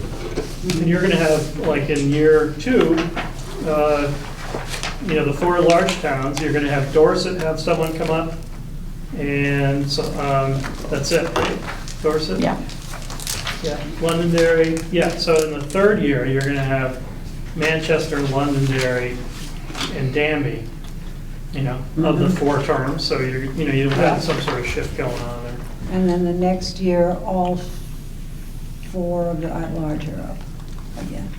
So does anyone have any further concerns about the models? I think they're well constructed. I Yeah. like them the way they are. Okay, Jeff? This may be something I missed in a previous conversation, but in this thinking, so the problem we have in our little towns is that by town, if, say I moved away, and they have to find a new person, so right now, the town would, get somebody else. So, and moving forward, who would pick someone from Landgrove, or is it even someone from Landgrove? Would it The be the new board? The board appoints, just like your board appoints, but they have to appoint someone from Langley.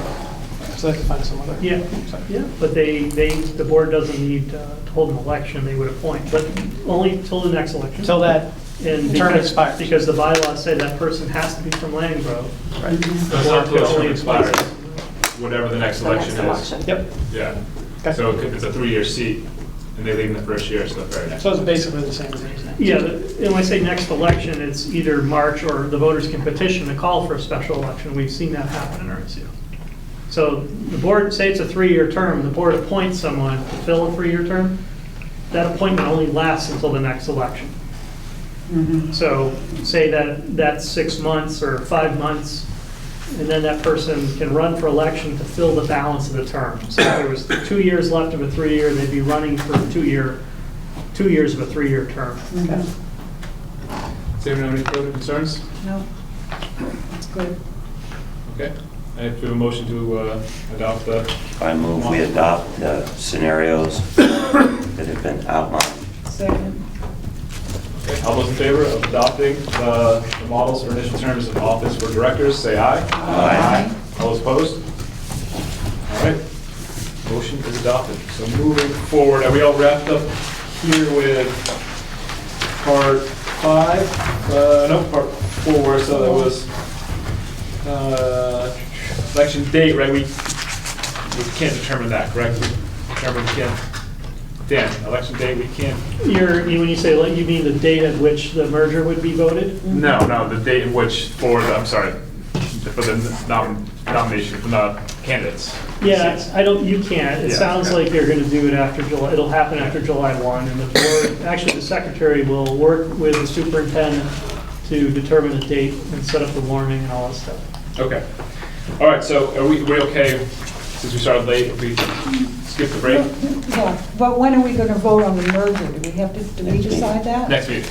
Yes, the Oh, idea was. No, I mean, when do the voters get, what date is the election? Yeah, I think what you do, the course of action would be, the logic model would be to review a draft of the merger study Okay. report, Yeah, make your Okay. decision advisable, yes or no. yeah, okay. And then the last thing you would do is then pick a date to do it. Because Okay. if you decided it wasn't advisable, then what's the Okay, point of picking yeah, a date? Yeah, we still Yeah. got to work with the clerks a Right, little bit. right. Yeah. And so it might be, on that point, who has good relationships with the clerks here? You guys? Married one. No. That's me getting good relationship. All right, so, I might, so, Yeah. all of them now, how about anyone else? Because we have to, I might throw you on some emails to, I've been emailing clerks periodically, and so, I might call on some of you to be a part of just my communication with I've talked to clerks. Kelly. Yeah, I know. Okay, all right, good. All right, so moving forward to part 5 here, developing final agenda items, recommendations for report. Is there anything else let's start with bylaws. Anything else that we need to address in the bylaws that we're not planning to address, or that we have not discussed, or that we've just missed? Yes. There were 3 items that I would like to see included in the final report, and I'm not sure whether it's bylaws, articles, or commentary. I think those are all commentary. The ones you spoke about. The ones I spoke about. Yeah, those are all report items. Okay. So, hold on, but 1 second. How about bylaws? Anyone? I think we've addressed each one in its turn, have we not? Yeah, I don't think there's anything outstanding. I mean, we've either touched upon thematically, and I'd have to reduce them down to specific language.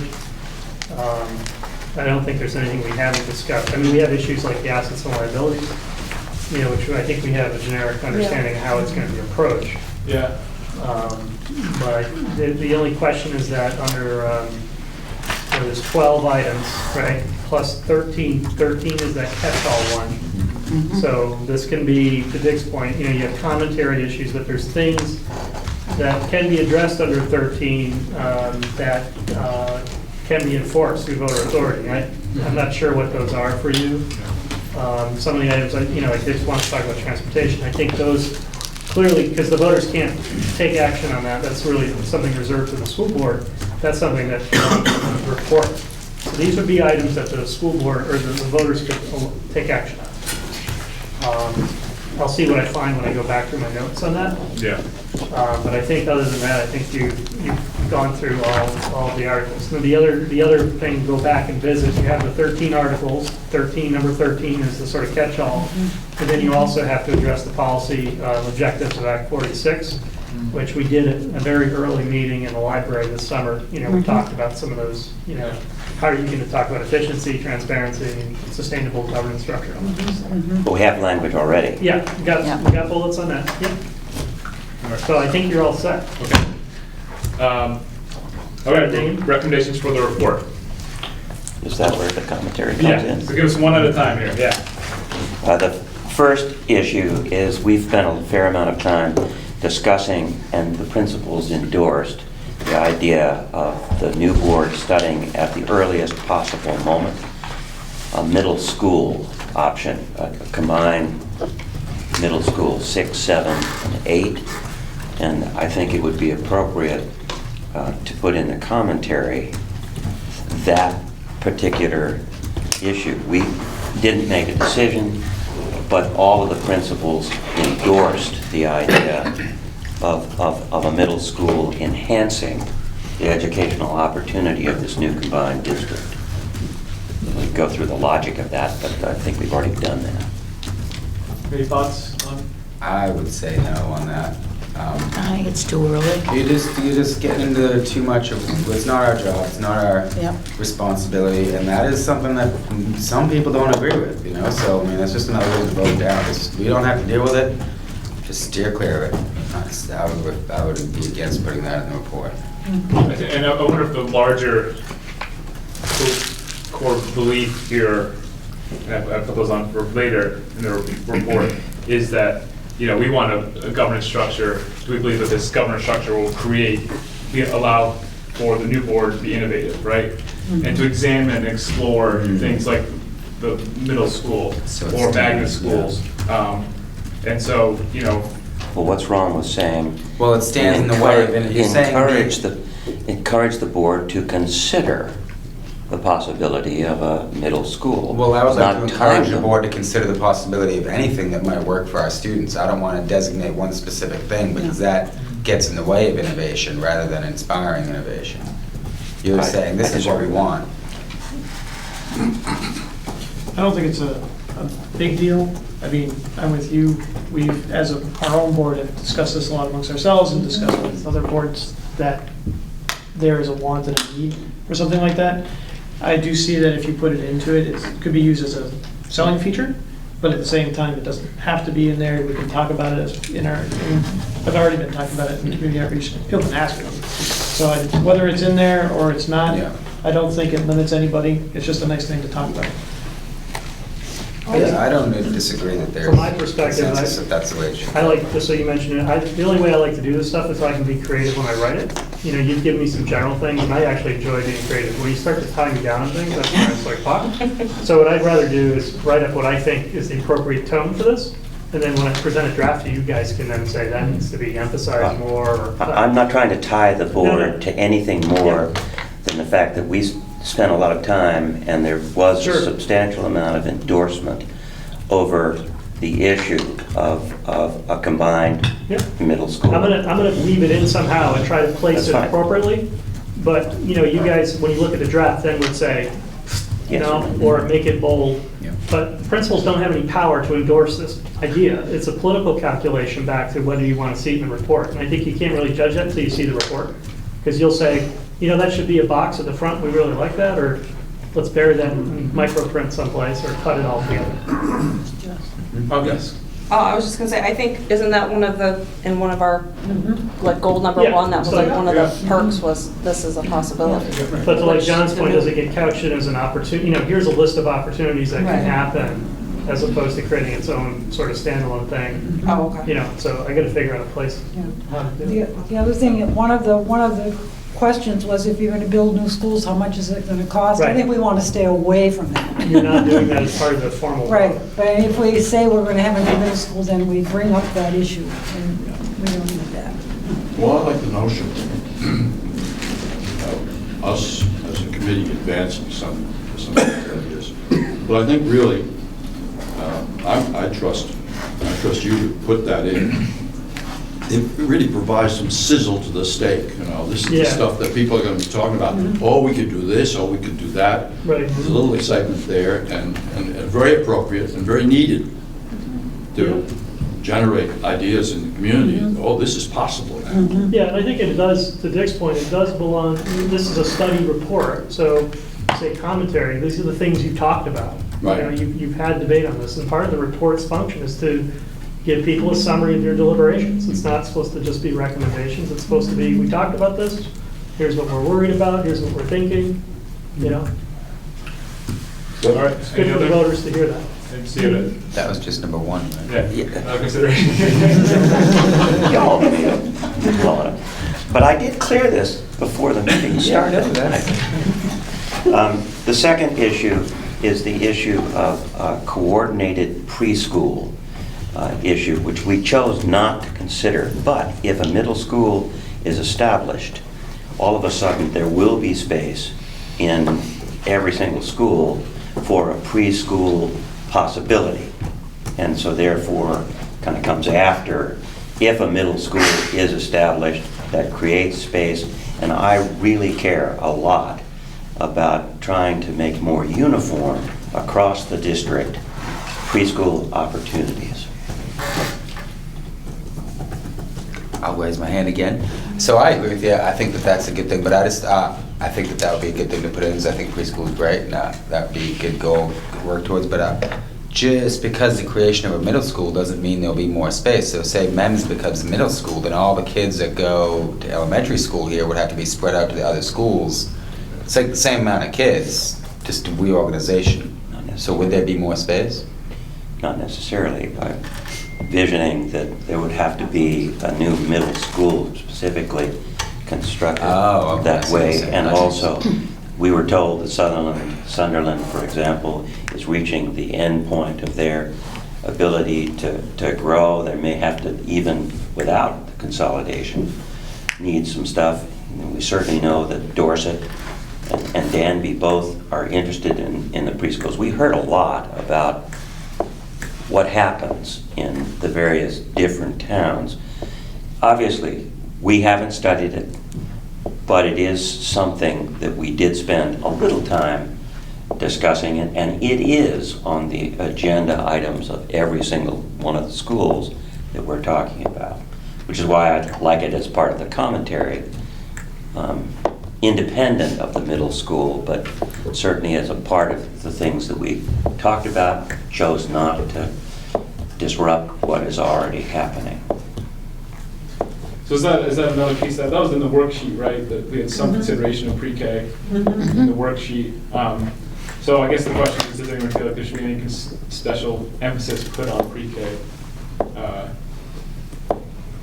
Any more than, we kind of discussed the middle school beforehand, that, we'll list it as a possibility, any special emphasis put on pre-K? Yeah. I would just say the way the law is set up, as much as there would be impetus to do a, let's say, uniform or equal approach in every town, but really the law requires an analysis on a community-by-community basis. So the law requires you to look at the ecosystem in each community and to evolve your program based on the capacity of private providers, for instance, in your region. Okay. So it's not so much that each school would replicate the same thing. Especially with our geography, each school's in a different situation. So there's different public-private partnerships. So for instance, you wouldn't institute a program in a school that already had robust private options for early ed in the community, and if you did a study, you'd find that the school would be redundant and would disrupt the situation. On the other hand, if there was a need, yeah, you'd go ahead and institute that. The idea is on a community basis. Okay, so I think does that answer everyone's question here? All right. Any further thoughts here, Dave?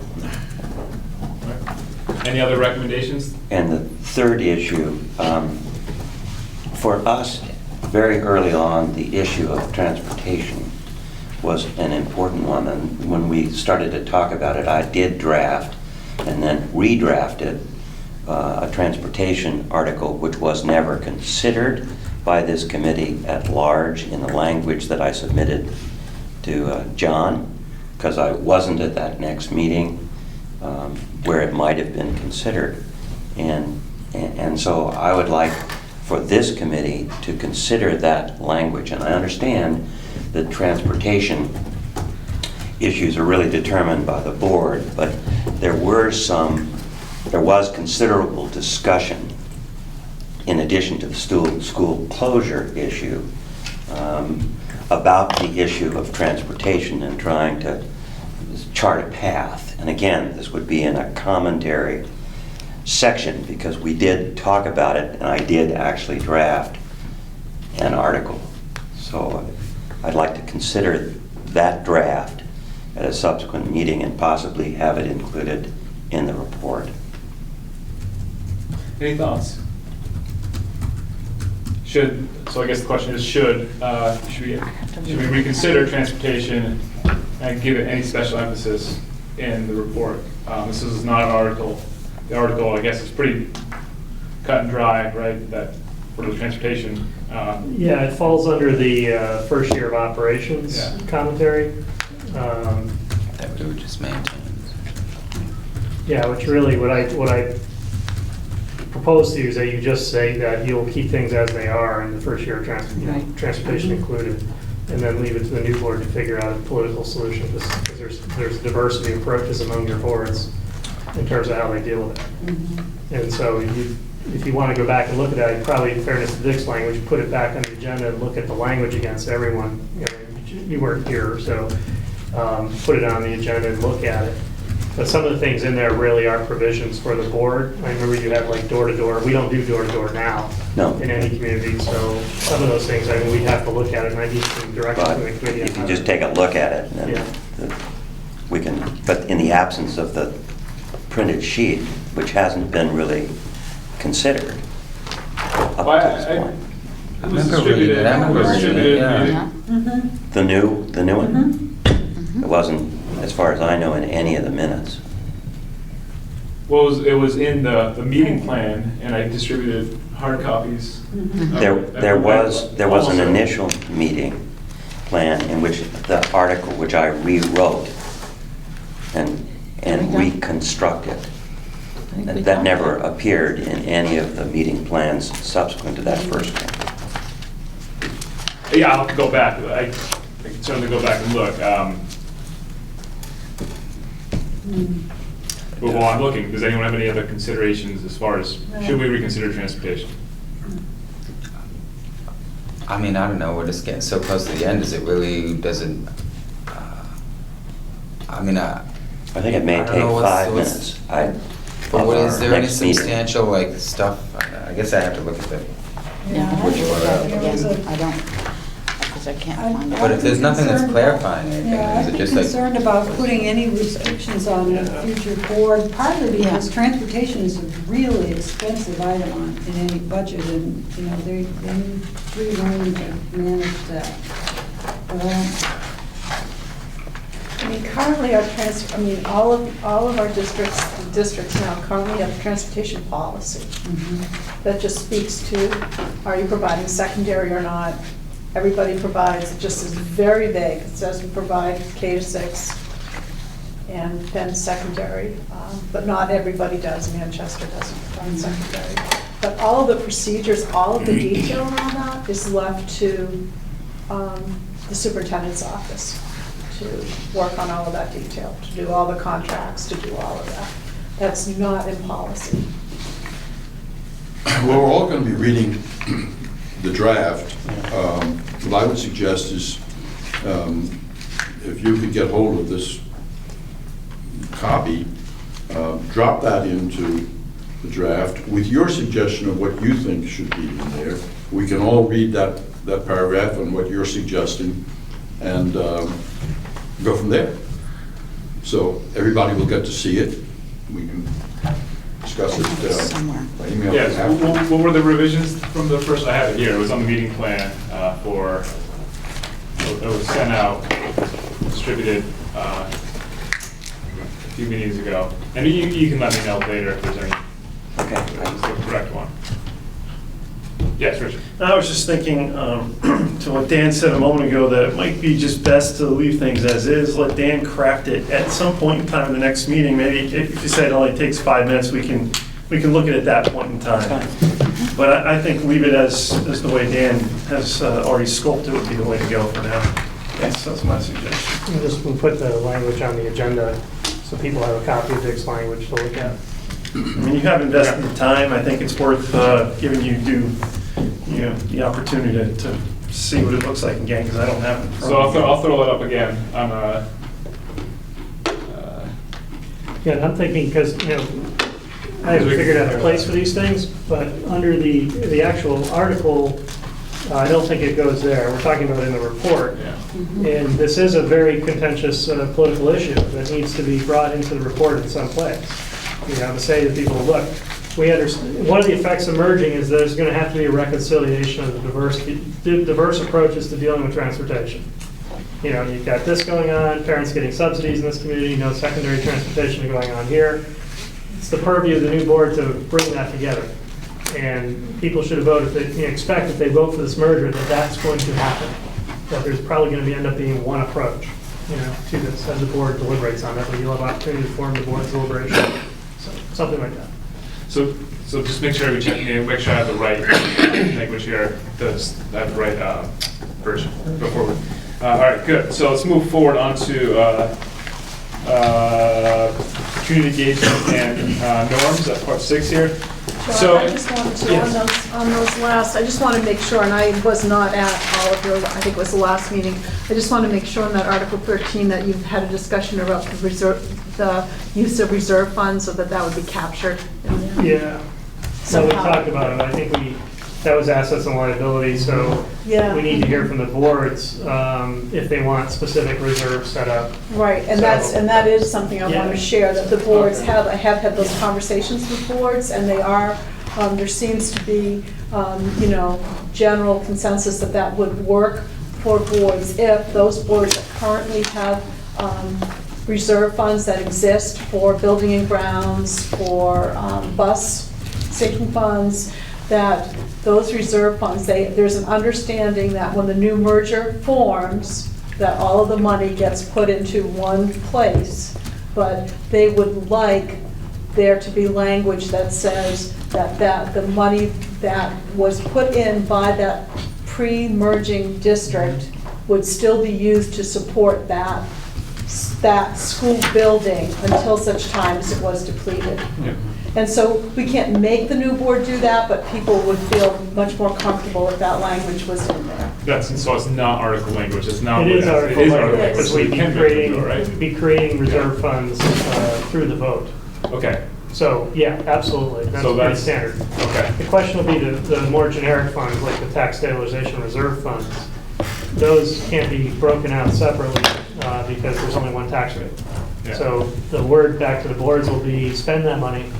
Well, you can. And put it there, we're talking about transfer into their. Transportation's easy, you know. And transfer Yeah. reserve, spend the money, tax stabilization, or transfer that money The into buildings. your building and grounds. And then transfer Which it. will then be, because we will have to warn an article to establish a new building and grounds fund for the new merger. Yeah, we'll do that as part of the Or a place to go. articles. Yeah, So that'll be in there, but yeah, they can divert funds, transfer them into their other reserves. So Okay. if they wanted to preserve, say they had 400,000 in the tax stabilization, they could transfer that to their building and grounds fund, if they had one.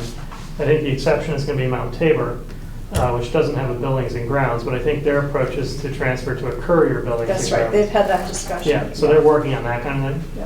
but that's a good example of Article 13 Yeah. stuff. Anyone have any further questions about that? All right, good. So let's move on to the Part 6, community engagement and norms. Any updates from districts on community engagement in Manchester? We had our forum, there's not many people here. And then I presented at the select board meeting. They were very thankful and appreciative. And, it seemed to me that they are in support of merger, actually, the Manchester Select Board. And unfortunately, it was not filmed, the one select board meeting that was not filmed on GNet. So that's an update from Manchester, and we'll get back to this in a second, but there is also, I want to talk about possibility of another forum, a combined forum. I think it's important in Manchester. There is another group right now. I think they're called like the Town Academy Group. I'm not sure. There's some details. It's more hearsay right now. But there's the group who wants to. I'm not really sure what the details are, but maybe get an article on in March. Petition an article about having Burn study having an independent school in Manchester, which would, my understanding, would close, the intent would be to close MEMS. So there's a group and they're having a forum sometime this month. And so, would that, I know it kind of seems like a separate idea, but could it potentially disrupt merger? Right, Manchester is necessary. And so is it important for us to go to the next step and do a combined forum? So is there any interest in doing another combined forum where, maybe not all of us, but, at least one of us from at least every district? What's the timing? Like soon or? Yeah, so I put that out in that poll. I was looking at before our November 7th meeting. I know it's early turnaround. But I was thinking maybe 4 or 5 of us could potentially just do a presentation, another opportunity to, yes. Well, I mean, I suppose if you want to do it before November 7th, if that's just such short notice, I mean, Well, the idea is to also, I think the idea is also, if it's, here's your opportunity to provide some feedback, you know, because of that November 7th meeting, really, we're, you know, the idea is that we're gonna be voting yeah. on whether it's advisable or merge or not. So I know it's, you know, coming up, but the intent is that, hey, here's your opportunity to provide some feedback. I mean, I guess I agree with the whole concept of it. I mean, I think it'd be great. And it's just like, we're gonna put in a lot of effort, no one's gonna show up. You know, and even, I went to the Sunderland meeting, and that was a great meeting. They had decent turnout for the area, but it's just an informative meeting. Like, people don't know enough to be advisors on it. You know what I mean? It makes me sound terrible, because I think it's worth it. I think if we could get feedback, I'm just looking at it from a effort versus results. The results, you know, they're not going to be, I mean, maybe though for the democratic process, it's worth it to put in the effort just in case there is one person that comes out with something, you know? But, I mean, for our Reds, I just don't, it's just better to save the, because we're only going to get one shot to have a meeting, and no one's going to, you know, so, I guess, I mean, I agree with you, I think we should have it, but it wouldn't, I just know that it's going to be a ton of effort, we're all going to leave, we're all going to go out, and there's going to be 10 people there that are just going to be asking about what it is and not really have any recommendations as to what we should do. That's the... Yeah, but we can also get, you know, we get GNet there, have them film it, get the link, send it out, right? And we can get some other exposure on the back end, right? And, yeah, no, it is a lot of work, but it's also...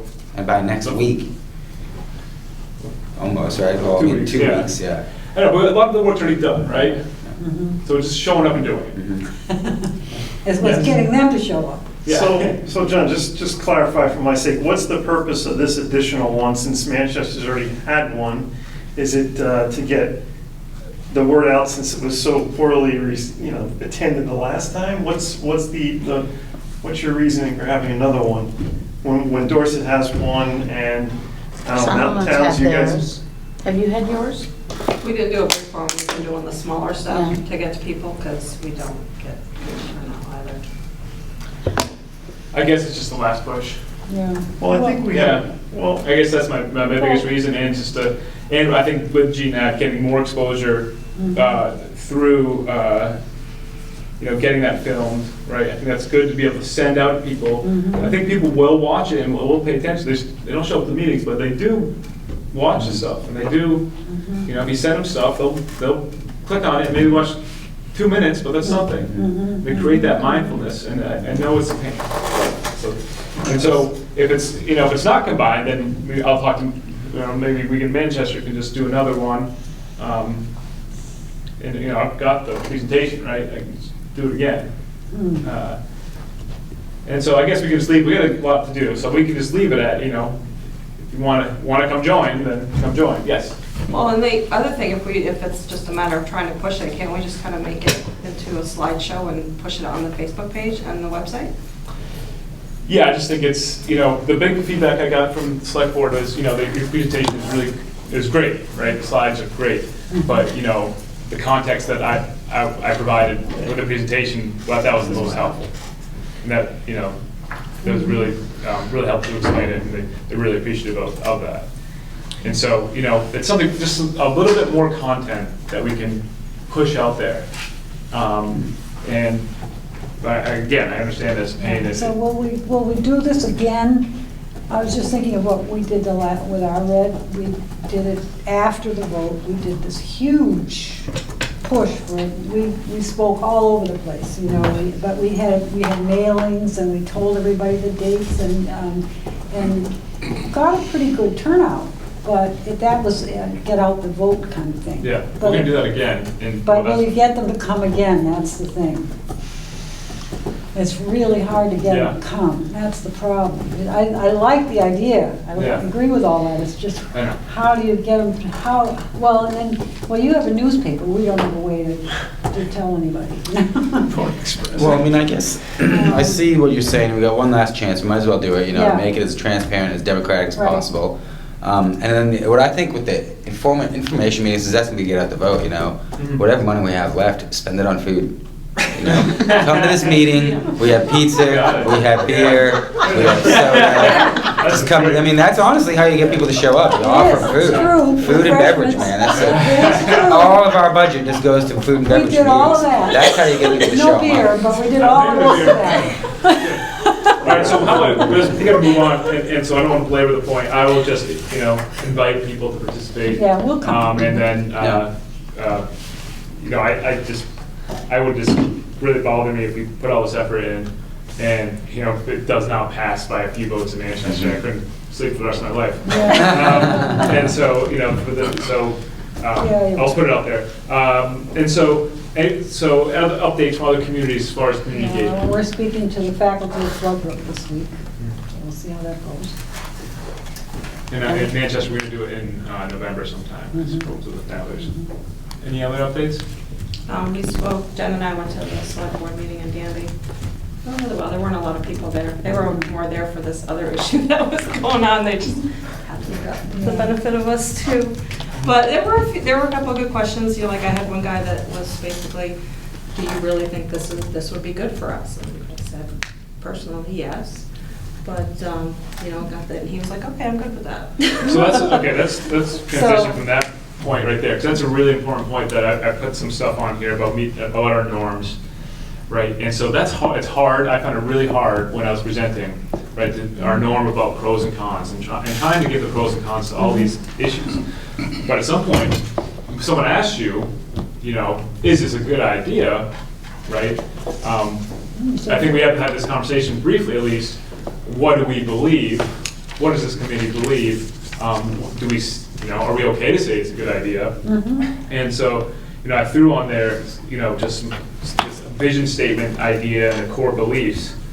And we don't have to follow, if we don't think this is a pertinent conversation, we don't have to, we can skip this altogether. Would it be better after November 7th? See the report, to say, are you, because there's going to be trade-offs for groups, and say, Yeah. in the whole, are you comfortable with it, supporting it? Yeah. Because he was coming with, is this really our best option? Yeah. So I was thinking for guiding community outreach, in the short term, looking at some of these core beliefs, for example, is that, are we, do we believe, I think it's helpful for me to know what do we believe and what can we share, because it's hard to go out there and talk to people and say, and try to be so objective all the time, and, is it a good idea? Yeah. So on a question like that you got, I would say yes, and I can believe that, because in the context of the law, accepting our recommendation is absolutely the best thing to do. Getting into some of these other beliefs, like this number 4, we believe student families, local businesses, and taxpayers will benefit from our town's commitment. Oh wait, hold on, I'm sorry. There was one I thought there was one that talked about saving money. And I do not believe that, because it hasn't saved money. I guess, maybe I misread it then. So I think one thing that, Okay, so never mind. I believe that, about this idea of innovation, right? That, that this governance structure could enhance innovation. Do we believe that Yes. that we do not, we have currently, I was giving the analogy of silos. We have a siloed effect right now with our boards, right? Do we believe that this could lead to more innovation? Yes. Don't our core beliefs get reaffirmed when we see the report, agree on the report, at least the language, and then vote either the merger up or down? Doesn't that shape then, going forward, a resolution of core beliefs? We've been operating pretty much on the core beliefs from the very beginning, because we agreed that that was kind of our operating agenda. But now we're going to confirm that on November 7th. And then we don't have to be Wishy-washy. wishy-washy. We don't have to be pro or con. We're aware of the cons and have answers for the cons, have answers for the pros, and we'll be in a much better position after November 7th if we are continuing forward, which I believe we are, to make a better case. That's one of the reasons why rushing to a presentation to gather more information. People have had an opportunity. People have visited the Facebook page. People have actually, in my town, followed the links in Facebook to actually go and review the conclusions of the committee as we've gone along. It's amazing how many people have done that. So there's a lot of information out there.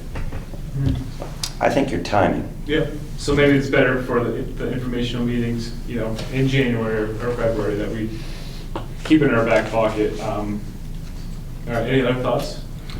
Well, Yeah. there is a surprising amount of skepticism and even anger about Act 46. I get questions, and the first question that usually comes up is it going to save us money? And my answer has been, I think so marginally, not a whole lot, but not marginally in the beginning, and the potential is for more savings down the line with more efficiencies. Then why bother doing it? And then I give the answers that all of us have come up with, and my conviction that it'd be a good move for our student bodies combined, and that's the reason to do it. So really, I think when we read the report, we need to extract the answers that we're all going to get asked. You know, the very same ones. It's going to save us money. Why do it? What are the good? What advantages are there?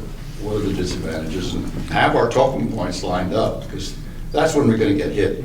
I'm all for. I'll participate in another meeting, another general meeting, but I think you're right. You know, it's not going to be very heavy attendance. But there, as it comes closer, we're going to have our talking points in line, because that's when we're going to be hit with them. But do we want, yeah, I guess my final thought here is, or go ahead, Jay. Well, I guess we were going to ask, do you want to have like these beliefs in there, or like? In the report, I guess, my next question. So that's what I was thinking on, is that I believe in the report and the recommendations that we're making, and that's the language that we've worked over. If you want to put these in, then I need to go over the language again, because like it becomes too specific, you know, like the last one about innovation, you know?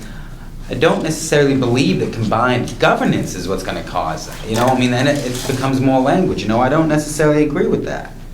But I believe in the language we've come up in the report, and to just add more belief statements as to what I believe is going to be created by this. I mean, just that last one, you know, the governance isn't it. Which one, we believe that local control governance is a function, that one? Yeah. Okay. The innovations, the principals already told us they work together. So that like thoughtful innovation is already there, you know. I mean, I don't know. I thought it's more of like regional middle school and, you know, other types of things I like just that. But I think that I believe in the recommendation that we're making in the report. Let's not add more belief. That's just like, it's just adding more language. Like, why are we adding unnecessary language, you know?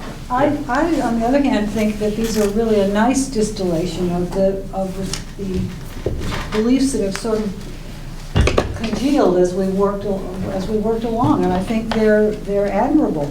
I would like to see them in the report. I think they express, you know, what we've been working toward.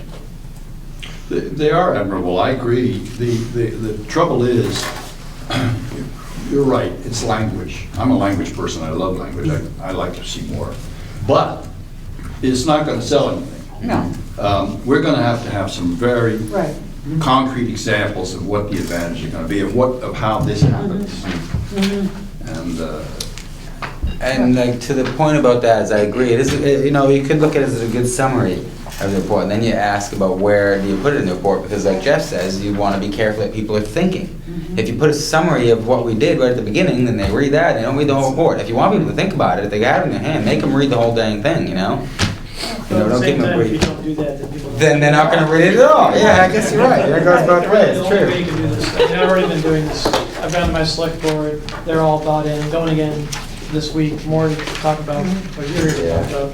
I've been talking about it at work, you know, I'm not Yeah. finding the same, you know, pushback that No. you're seeing. I'm That's good. finding, you know, I've talked to more than a dozen people, and I'm like, Yeah. after I talk through this sort of stuff, I don't get super specific, but I talk through as much as they want to hear, and they have a fairly positive reaction. Yeah, talking is the way to spread. Where are you? Many people, Land growth. Land Grove, In Land Grove. and I work at Orvis, so, you know, I talk to a lot of people there. about as many people that are gonna read this report as people that read Act 46. Jim? Anybody talks to me, I give them two, maybe three examples. It's gonna happen. Whatever what happens, the merger's gonna happen. And you talk about all these things about transportation. Yeah, okay. The state could put us down in Brattleboro to be part of that. And that doesn't seem to me like Brattleboro would be to our best interest, to the mountain or to the valley. So number one, that's number one with me. Number two, you're gonna have a tax incentive for 3 years. You'll get none of that. That's money.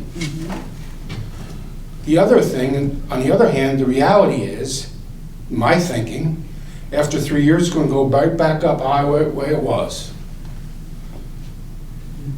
But at least you get the benefit of, number one, picking where you wanna be, in what mountain, greenery, or whatever the district is. That's number one. Number two, you're gonna make a little bit of progress as far as money's concerned for 3 years, and then just try and help, see what we can do for the fourth year. I see your point, Jim, but also, you know, I think about this, a little thought experiment for myself, you know, voluntarily, you know, someone asked me, voluntarily, is this a good idea, right? If we weren't, you know, pushed to a box, is this better for kids? And so when we were asked that question, like, I'm not going to have an answer tonight, but what do we say? What do we believe? Is this better for kids? Or is it perfunctory, doing it because we have to? And so, you know, I don't want to, we should move on, but there's something for us to consider, you know, moving forward when we have that question. And that's beyond the report, I'm sure, you know, I think they make a good point, that report affirms a lot of this, but, you know, thinking about, you know, how to communicate beliefs. I think the other thing too is, like, talking to the principals and their communication among each other, that's good to help kids. But I think if you make this a real part of the deal, it'll even be greater, in my estimate, I think reading the Kate report was really interesting. That was in our packet this time, because we've been through this a lot of times already, and I think he concluded that each of those steps was better for kids. You know, every 50 years or so, you know, you need to do something, and the reason is it's better for kids. Or people don't believe that when they're going into it, but when they look back on it, they see, oh yes, it was. Before we move on, does anyone feel like it's not better for kids? We wouldn't be here if we did. Well, I mean, that's just Hard to getting question, way, I know. well, it's just getting way too philosophical, I mean, for me, you know? I can't even go there, so I mean, I'm just gonna leave it at that. All right, yeah. fair enough. Sorry. Now, some people like vision statements, and some people just don't. All right, let's move forward. So any other, that press release. So we have this new editor at the Manchester Journal. He's pretty new to the paper, and I talked to him the other day. He said, you know, asked me if I wanted to do an op-ed, and I said, I don't think it's appropriate at this time, right? Again, back to the opinion and Dover's con. But I threw together a press release, kept it pretty simple, just to get some content out there. Do you see anything, you know, do this pretty quickly, but you see anything concerning in here? Okay. All right. That was good. Good. All right, very good. We need to find a way to do the same thing, because we don't get that paper. Where our paper records the Vermont Journal, which is published in Ludlow. Yeah, so once it's in the paper, or you have a guide? Yeah, 4 articles. Oh, To get the Bruce Vermont Furman. News Guide? no. Bruce Furman has written 4 articles, and he's getting ready to write another one. No. Yeah, can you send me just the email to anyone? Who are the newspapers, publications that distribute in your area? Okay. Give me the link to their press releases. So I'm going to send this to Okay. the Journal, the Banner, the Herald,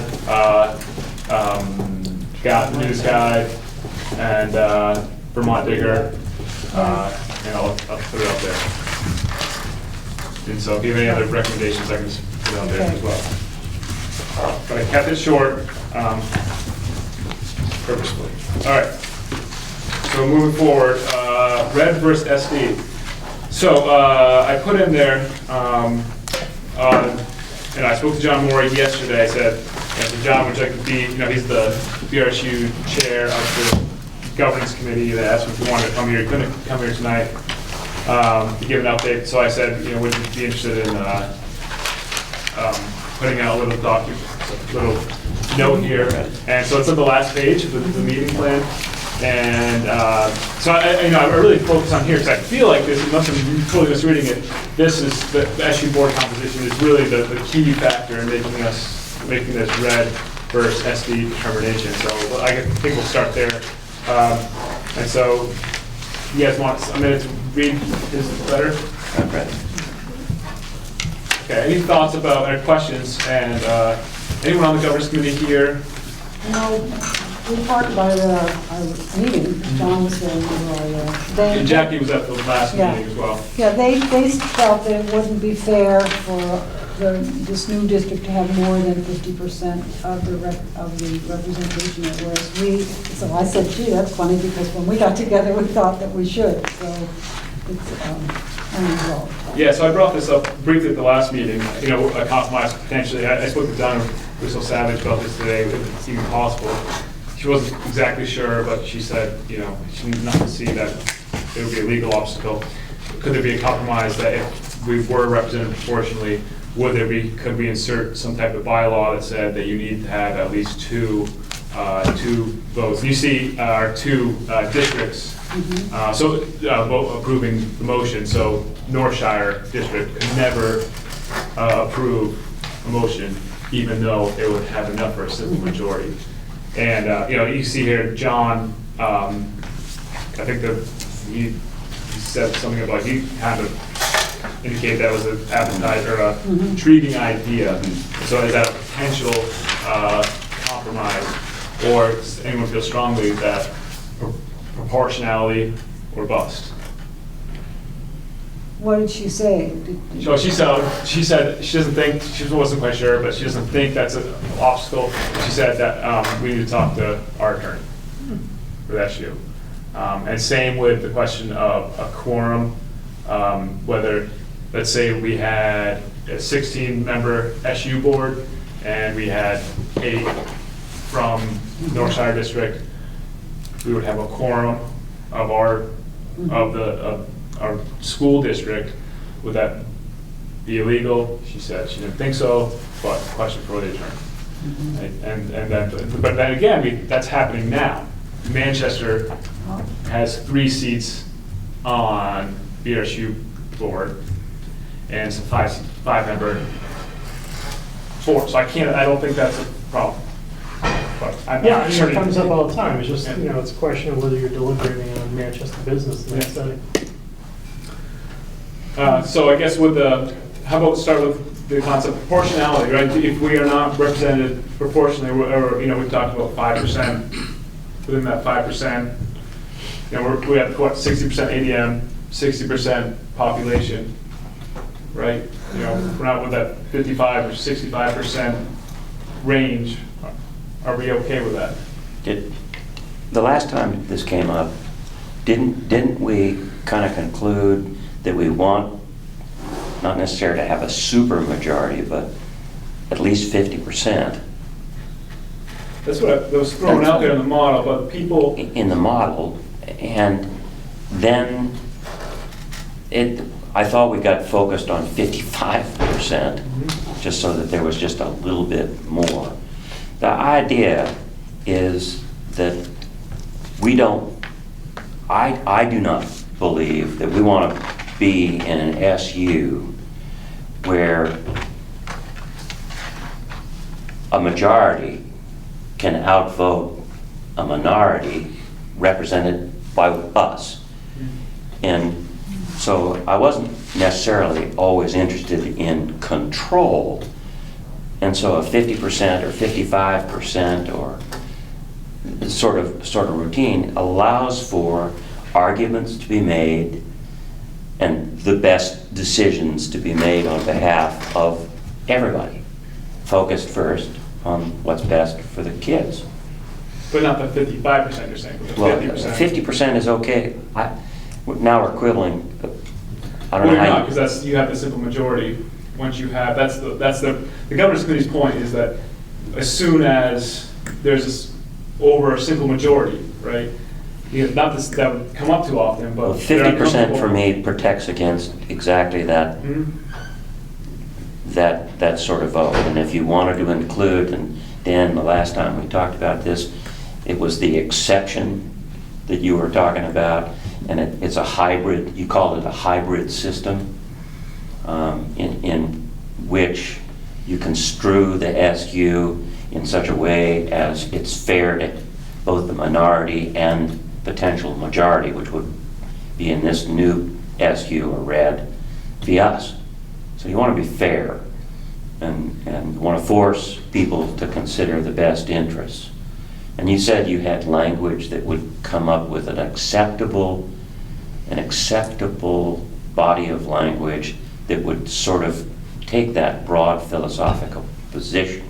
Yeah, I think at this point, it's great that, because we modeled that out for you guys, so you could have the initial conversation, but then it went over to the governance committee. My understanding, Arlington was in attendance. Yep. I mean, so, once again, it's not something you control as part of your report, but it would be really, really good to present to the state board as part of this process that you guys have had the regional conversation, and so your voters will know the answer to this question. As I think I mentioned to you, I personally would have a hard time voting on this as a citizen of Manchester if I did not know what the composition of the SU board was going to be. So there's a time period between, you guys assume you vote, it's advisable to merge. There's a time period where this negotiation needs to occur, I would say, to the governance committee with the other members of the potential SU to get agreement on what this would be before you go to the SU, or before it goes to the state board. So the language that would go in your report is, here are the ramifications. You're reporting back to your voters on your study. We've studied this issue. This is a concern. We've presented this as an option. Here's where the boundary is at. There's been a conversation with our other partners, and we're in agreement that this is how it should go. That would be a beautiful thing to include in the report. Should this go to the governance committee? I mean, they're meeting on the 9th to have this discussion with the intent to then bring a recommendation forth to the BRSU board. So should the BRSU board take some action on, I know it's not, it's not. Well, the governance committee is doing their work. Yeah. So the governance committee is a committee of the BRSU board. Yeah. And ultimately, it's going to be the BRSU board that presents the petition. The way the law is set up, it's the petition from the SU board Yeah. to ask for a change in configuration. Yeah. So I think, if to strengthen the argument, if the committee were able to broker a deal that meets everyone's needs, Yeah. and then get the entire board to support that, that would be a good thing to include Yeah. in the merger report That was as the well. thinking, to try to have that done at the November 16th. They would accept the report in BRSU the board, committee. they would accept it. Yeah. Yeah. Yeah, I think that this issue was behind what brought up this discussion I had with the lawyer and a bunch of other people standing around, and the notion of having strong proportional representation on the BSU board or any government body. Everybody there was pretty much adamant about that. Sure. Well, just to draw a distinction, the board itself, that's where we talked about the at-large voting mechanism. I mean, we've satisfied that requirement. The issue of the SU board is a little different because you have the standard or default model under the law, which is 3 reps if you operate a school, 1 if you don't. So it should just be acknowledged with those kinds of folks that the default is not proportional. Under the law, Manchester gets 3, Courier gets 3, and that's not proportional, okay? But that's the way the law is set up in SU board. But we're gonna have this situation where this district is gonna be substantially larger than the other member districts. So as we looked at the 3, 3, and 1 configuration, it doesn't make sense. We're gonna need to come up with an alternative, for sure. And it doesn't have to be precisely proportional, but it's gotta be closer than the 3 to 3 to 1 default. Dan, how much language in the report will be dedicated to either a red recommendation or an SD recommendation? Don't know. When I start writing it, I'll Okay. definitely this is a conversation, So but it has to be couched, and you have to be respectful to the process. It's not within your authority. Yeah. But I think it's definitely something you should highlight, So I guess my question beyond that, and I indicated it here in the meeting plan, is that could we have this kind of a 2-pronged recommendation saying we will support, we would recommend a red provided we are granted X percentage in the supervisory district or supervisory union Yeah. on the board composition, or otherwise we recommend an SD. You don't get a recommendation on either. I mean, you're recommending. No, I know, but we can. Your sole authority is advisable to merge, yes or no. Okay? So what you say, though, is that, listen, if you're, to the state board, if you're interested in the voters voting for this, we're gonna need an answer from you on this. We're gonna need some guidance from you prior to March on how you're gonna take this. Now, if you point to chapter 5 in our report, we've done the groundwork for you. So we're looking for you to take a preliminary vote on our behalf to indicate that you would support the configuration of the SU as we've described, provided the SU board were to bring forward a petition along those lines. But we need a preliminary indication from you in order to get the voters to vote for the merger. That's basically what you're doing. Yeah, I understand that. I was wondering if, Yeah, you're not. if we want to. Once again, you gotta be careful. Yeah, I'll address that, but you don't have the power to make a recommendation for SD or a 2-pronged approach. It's just a question of you're gonna. We don't even know that we can't even put that in the report. No. I think what we'll do is describe, you've studied this issue. You've worked with your regional partners, you've worked with the VRSU board as it currently is, and you've come to consensus on this is what it would be if an SU is necessary. Yeah, I'm just concerned that we can. Recommendation. I'm concerned that we're not going to reach that consensus. Who is it? I'm The just group? concerned, if we don't reach this consensus, let's say with Yeah. Arlington or It's a problem. Paul Rupert, right? We should try to reach that consensus. Thanks before November 7th. Get people together in a room and figure it out. Well, that's what we do in Pizza November. and beer. You could do it. Yeah. No, it would be really helpful to have that nailed down prior to going to the state board. And Just in a preliminary way, but I think to say to them, we've done some study, we've talked to our neighbors, and we're in agreement this is how it should be. If you were to assign this to an SU. Yep. We've looked at it at the SU way, there's ways to do that. We've looked at the SU way, but if you're gonna do the SU, this is an issue. We've done some analysis, we're in agreement, this is how it should be. So does anyone think, so getting back to this ratio, proportionality, what is acceptable? What is unacceptable? Does anyone feel that 50% is unacceptable? Or do you want to look at that bylaw, right, that gives more seats but does not allow for Northshire just to have to carry a vote? I like that. And you guys, I think, did you vote last time to do 5% within? No. Well, we talked about it. We didn't. Talked about it, Oh, we I didn't thought there was make a vote. consensus on that. I thought Herb brought that No, forward. I think we did discuss, but I was just thinking of authorizing delegates, instead of trying to bargain with this whole committee, and to send some delegates from this committee to meet with the governance committee, yep. to bargain this out, and to give those delegates from this committee some direction, parameters upon which it would be acceptable, you think? Yeah. Yep. If you look at Article 2, the Northshire Committee recommends a red merger given that it's provided, and red is the SU Just, all you're doing is recommending merger, yes or no. Okay, but State board will determine whether it's. you merger or had not. said that we can put in the provision. We know that SD, if we chose the SD, lots of You can't districts. choose the SD. It's too geographically. The state board will designate you an SD or an SU. You don't have the ability to choose one or the other. It's not within your authority to choose. That's all. I hate to be a stickler on it, but the language is critical. You don't get the ability to say, we would prefer. Your binary answer is it advisable to merge, yes or no? I think you have some leverage to say, our voters will ultimately not support this unless we get some clear indication from you, the state board, 50, and how you're handling it. at least 50% is the touchstone point for me.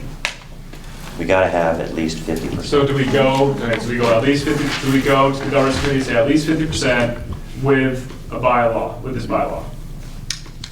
I think that's a concession we have to make if we want to have any sort of common ground, that if we're going to have 50%, that we're going to have to be like, listen, but we have to have 1-year votes.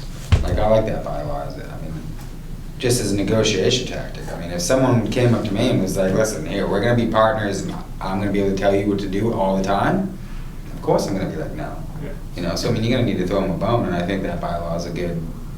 Do you need both? Either 50%, or if you're more than 50%, you need a bylaw. No, we're saying, within, okay, I guess, let's start with where we were last week, that 5%, right? If we're within 5% of population, right? So that'd be 55 to 65% approximately, okay?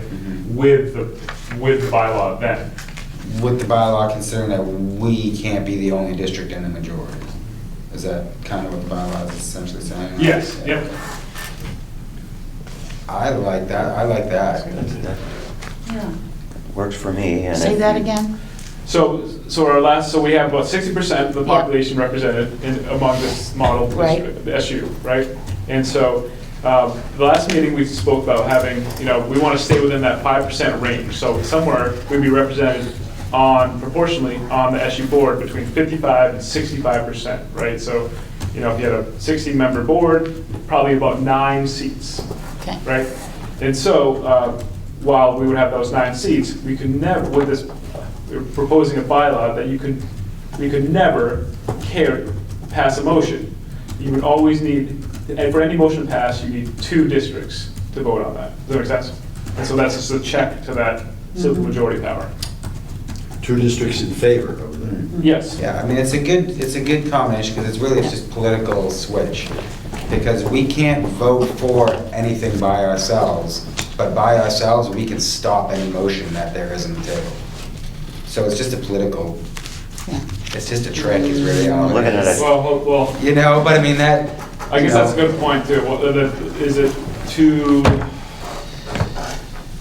conversely, yes, Jeff. Being new, having read through this stuff, I would argue that we're probably overthinking this a lot. I think to answer your first question of what is unacceptable, I think the basic law 3.3, that is not acceptable, that doesn't make sense. My experience to date, working with our board, working with other boards, I know we want to make sure we're protected so that nobody, runs roughshod over us with something that is completely unacceptable. But I've been finding that most people are they're focused on what's right for the students, what's fair for everybody. I mean, the whole point we have this meeting at all is that everybody in this SU got together and said, we don't want to leave, we like what's going on here. I would argue that we're probably overthinking this. And the bylaw seems nice, but I would not be concerned. And as long as the format wasn't, so equal that, someone could outvote us pretty easily, I don't think we need anything more than that. Yeah, I think there's a contingent, I understand that, I think there's a group of anti-Act 46 people who say the biggest knock against it is you lose local control, right? And so, I understand the default mechanism currently doesn't provide much local control on the SU level. But this, I think politically, even in Manchester, it could be a hard sell to say, we're not represented nearly proportionally on this SU board. I think it's, I understand, I don't think it's rarely gonna come up on the SU board that we're gonna have a vote so close, but as far as the package, selling this and having people be comfortable, as Dan said, he would be very comfortable as a voter, not knowing that there's some solid representation. That's why I said at least 50%. And if you got more, if the seats don't break down effectively. So I think the sense that we're all talking about is we don't want to lose publicly control. I understand board members tend to be rational. Tend to be rational, unless you're from Texas, then it's a whole nother ballgame. But I think around here, board members tend to be rational. I've had some experience with that, and I would agree. So if we got 50, if we got 50% or 55%, and then if people were concerned on the other side, looking at it from the other perspective and point of view, but at least 2 districts have to be in the affirmative to pass any motion as part of the take something but give something back. I think that's fair. And the idea is to be fair. But I guess I don't want to take too long on this, but conversely, I can see, if we go with that, they can say, conversely, you can defeat any motion. Yeah. So, is that, is that fair? Does it go both ways, that mechanism? I think the fact that we can defeat any motion and the fact that we need their support to pass a motion is fair. It's balanced on both sides. You have a trick on your sleeve, we have a trick on our sleeve. We have 60% of the population, so you gotta concede something, and we're conceding something to you, so. Yeah. All right, so maybe a little bit off, but that's balanced, all right. Okay. Yeah, if you guys could work that out, it'd be great. I don't know how. You couldn't stress that anymore, huh? Yeah, but process, whatever I can do to help you with that. But I think if you talk with John Mowry and convene some meetings on that. But I think the process is really important in terms of selling this. That we don't want a petition to the SU, the state board, to go for a change of SU prior to this happening. We don't want Arlington to petition now. We want to bring this all together in a sequential way, so it makes sense. And we want you guys to have a consensus on how to do this so we can approach it. So is the procedure going to the governance board first? Yeah, well, I think that's the likely venue where this should happen. And that meeting is what day? I don't know. The 9th. Okay, great. Yeah, So so we're planning on going, yeah. As long as that can be resolved, prior to December 1st, I think we'd be in good place. Do you want reinforcement? Yeah, I was gonna, I'll get. Well, I was gonna say your reinforcement actually would come from the boards that are on the represented on the governance committee. So the Manchester reps from the BRC board who are on the governance committee, the Dorset reps, the Floodbrook reps, those are your allies, because they're the ones that are voting on this, essentially. So you want to work with them. But, try to find an equitable. Jack, do you have a list of the governance committee membership that I can get? Like right now? Not right now, just Oh, yeah. at some point. Yeah, sure. But then, as Jackie said, have that committee essentially vote on that to establish an equitable solution. Then they report out to the BRCU board to get them to affirm it, because then we can present that as the SU board has affirmed it, because ultimately they're the ones that control the petition on this issue to the state board. So if we know that they're on board with it, we can present it as part of the report. It would go a long way.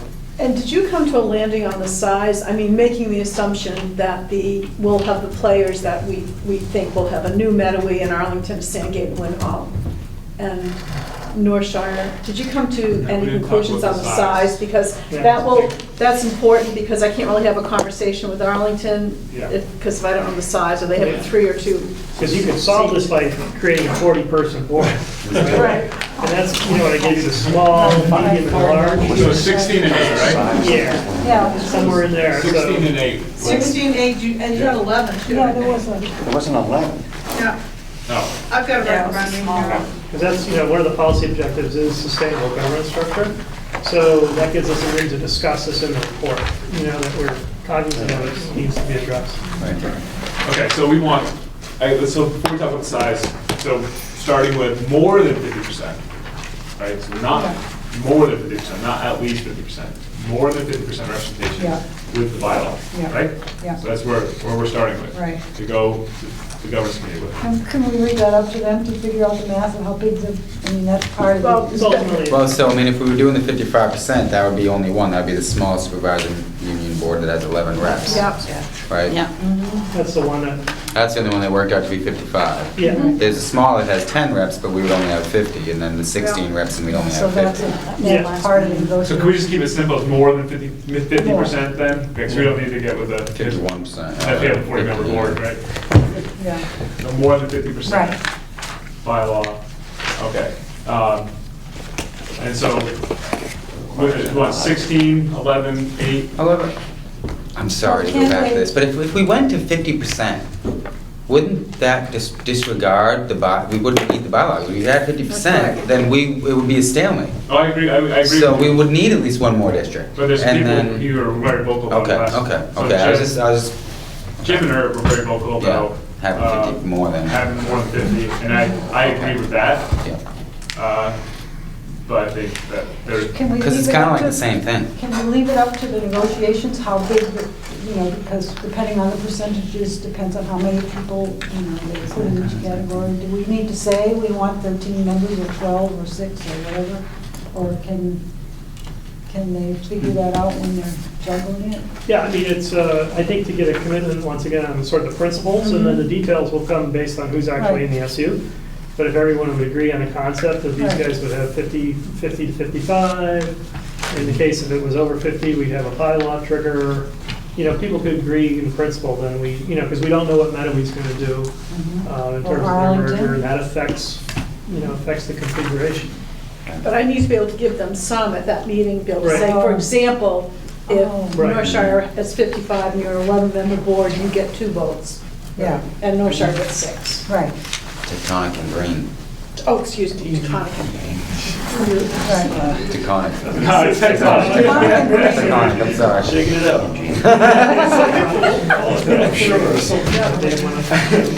That might help.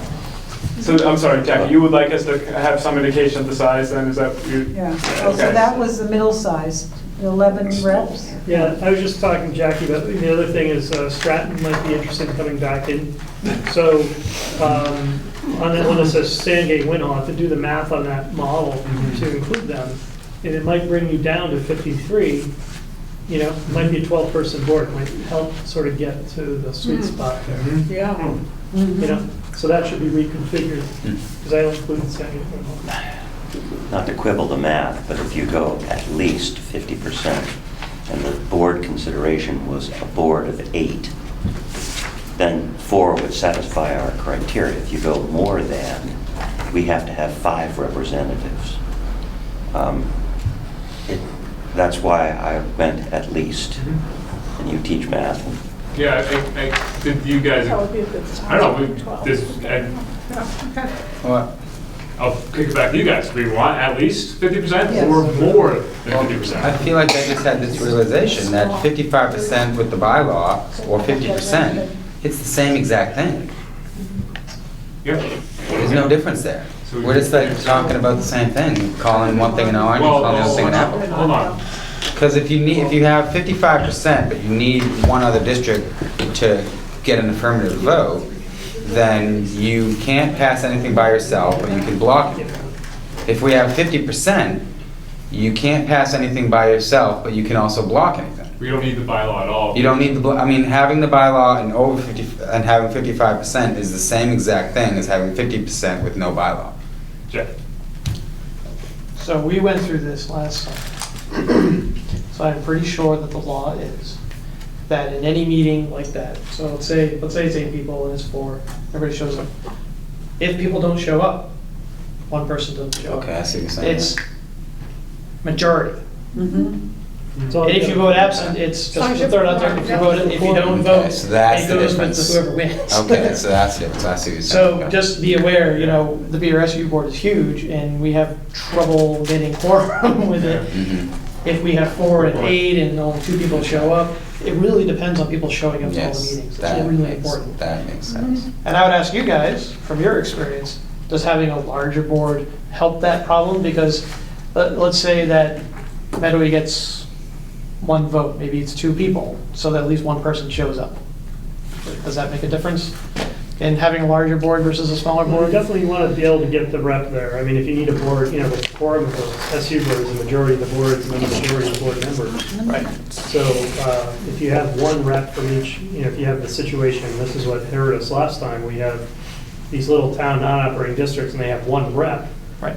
We had a hard time getting a quorum of the boards because that one person wasn't there. So when there's more than one person from a district, it's easier to get a quorum of the boards.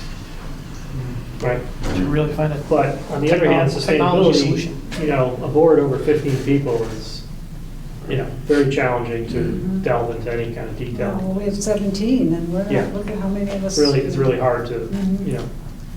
get into that. But, it's up for you guys to figure out. But I think I just think, where my Manchester hat, I think it would be hard to vote for this if you didn't have at least 50% of the vote. I mean, because you're so much bigger Right. Right. than the other ones. I think that's all we need is, Yeah. this to speak to that, we're talking about being fair. As long as we come up with something that's fair, let them negotiate and figure it out. So, I think you got 2 options. You got 2 potential options.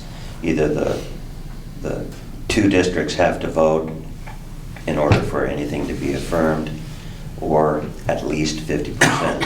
And then the board configuration can be whatever it needs to be. I think I figured that out. And does at least 50% mean more than 50%? no, it's 50%. 50% or more? 50% or more is where you are?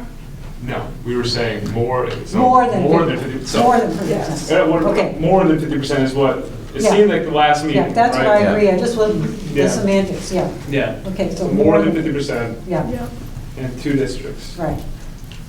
Okay, so are we with 11 or 16 now? Seems Yeah. like 8 might be off the table, Yeah, right? Or 11 looks good. 11? Well, yeah, Around Okay. there, somewhere Yeah, around around 10, 11, 11, yeah. 12. Yeah. Okay. 11, 12, right. All right. You want to make a motion on this, or do we just want to just I think you have to, it has to be negotiated at this particular point. Yeah, so do we feel good that we can we have draw the consensus here, that we can just move forward? Okay. Right. All right. And who's going to that ordinance meeting? I don't know, I'll talk to John Maury. Governance. I'll talk to John Maury and see, what he thinks is appropriate. When is the And I'll- 9th? What day? The 9th is Tuesday. Yeah, so let's chat with him. No, Wednesday. Sorry. Wednesday. Let me chat with him and I'll get back to you guys. Well, yeah, I would be willing to go if you need reinforcement. Okay, all right. Yeah, I think, I don't know, Dan makes a good point about the Manchester members and the. Yeah, I just think process-wise would be the committee's going to hopefully report something out, so it's really the committee members themselves. You guys aren't committee members of the No. committee. But I think it's great that people are goodwill around the table. It's just a problem to work out, that's great. I don't know if Jen might be. No, I'll tell you right now, it's Arlene Bentley, David Chandler, John Maury, Jim Salzgeber, Melanie Virgilio, Norma Whedon, Kristen Harrington, Corey Rail, and Kay John Smith. Dave John's not a voting member of the committee. No, but He's from Arlington. he's from Arlington, yeah. So Arlene's from Rupert.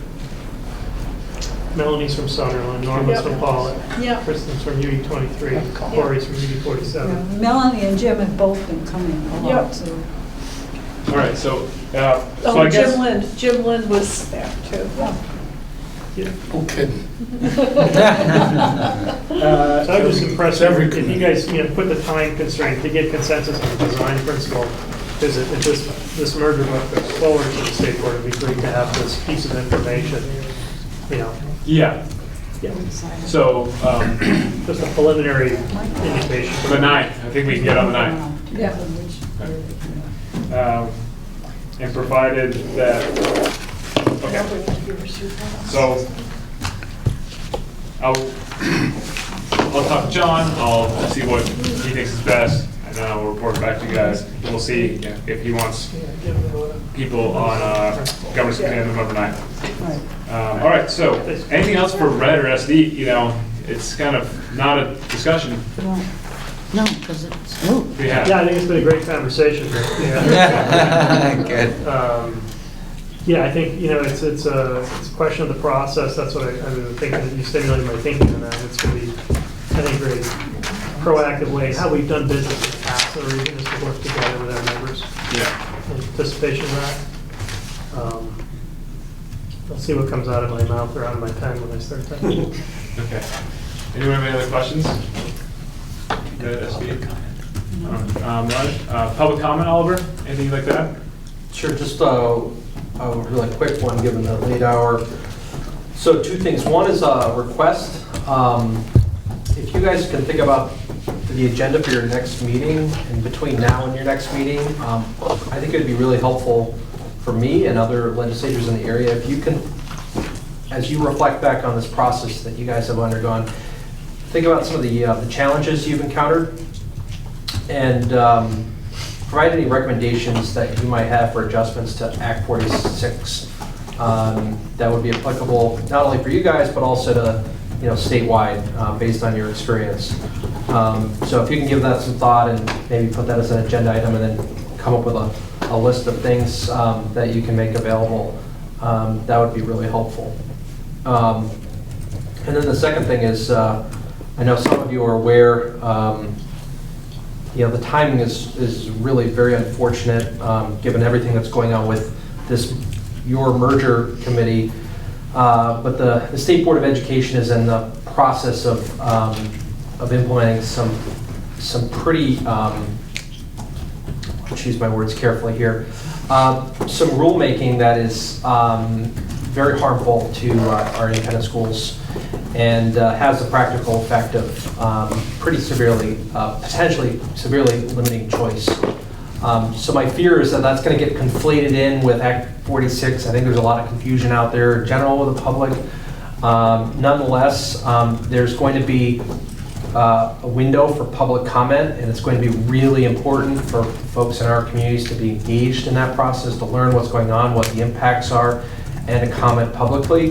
The challenge, of course, is going to be trying to thread the needle in such a way that, that people understand what's going on with that and that there's an opportunity to comment on that, because we do need people to comment on that, but not get it mixed up with what you guys are doing. And then, as I think some of you are aware, there's some other things going on as well that may further complicate this. So anyway, that's all I have. Thanks, Oliver. Oliver, I have a question for you. There's some rumblings that one of the candidates for governor would eliminate Act 46. That's false. I think both candidates for governor support Act 46 in principle. I think both candidates for governor would probably agree that there are opportunities for some adjustments, as everybody would agree with a law of this magnitude. But I think it's fair to say that neither candidate is seeking repeal of Act 46. Thanks, Oliver. Do you have a motion to adjourn? So moved.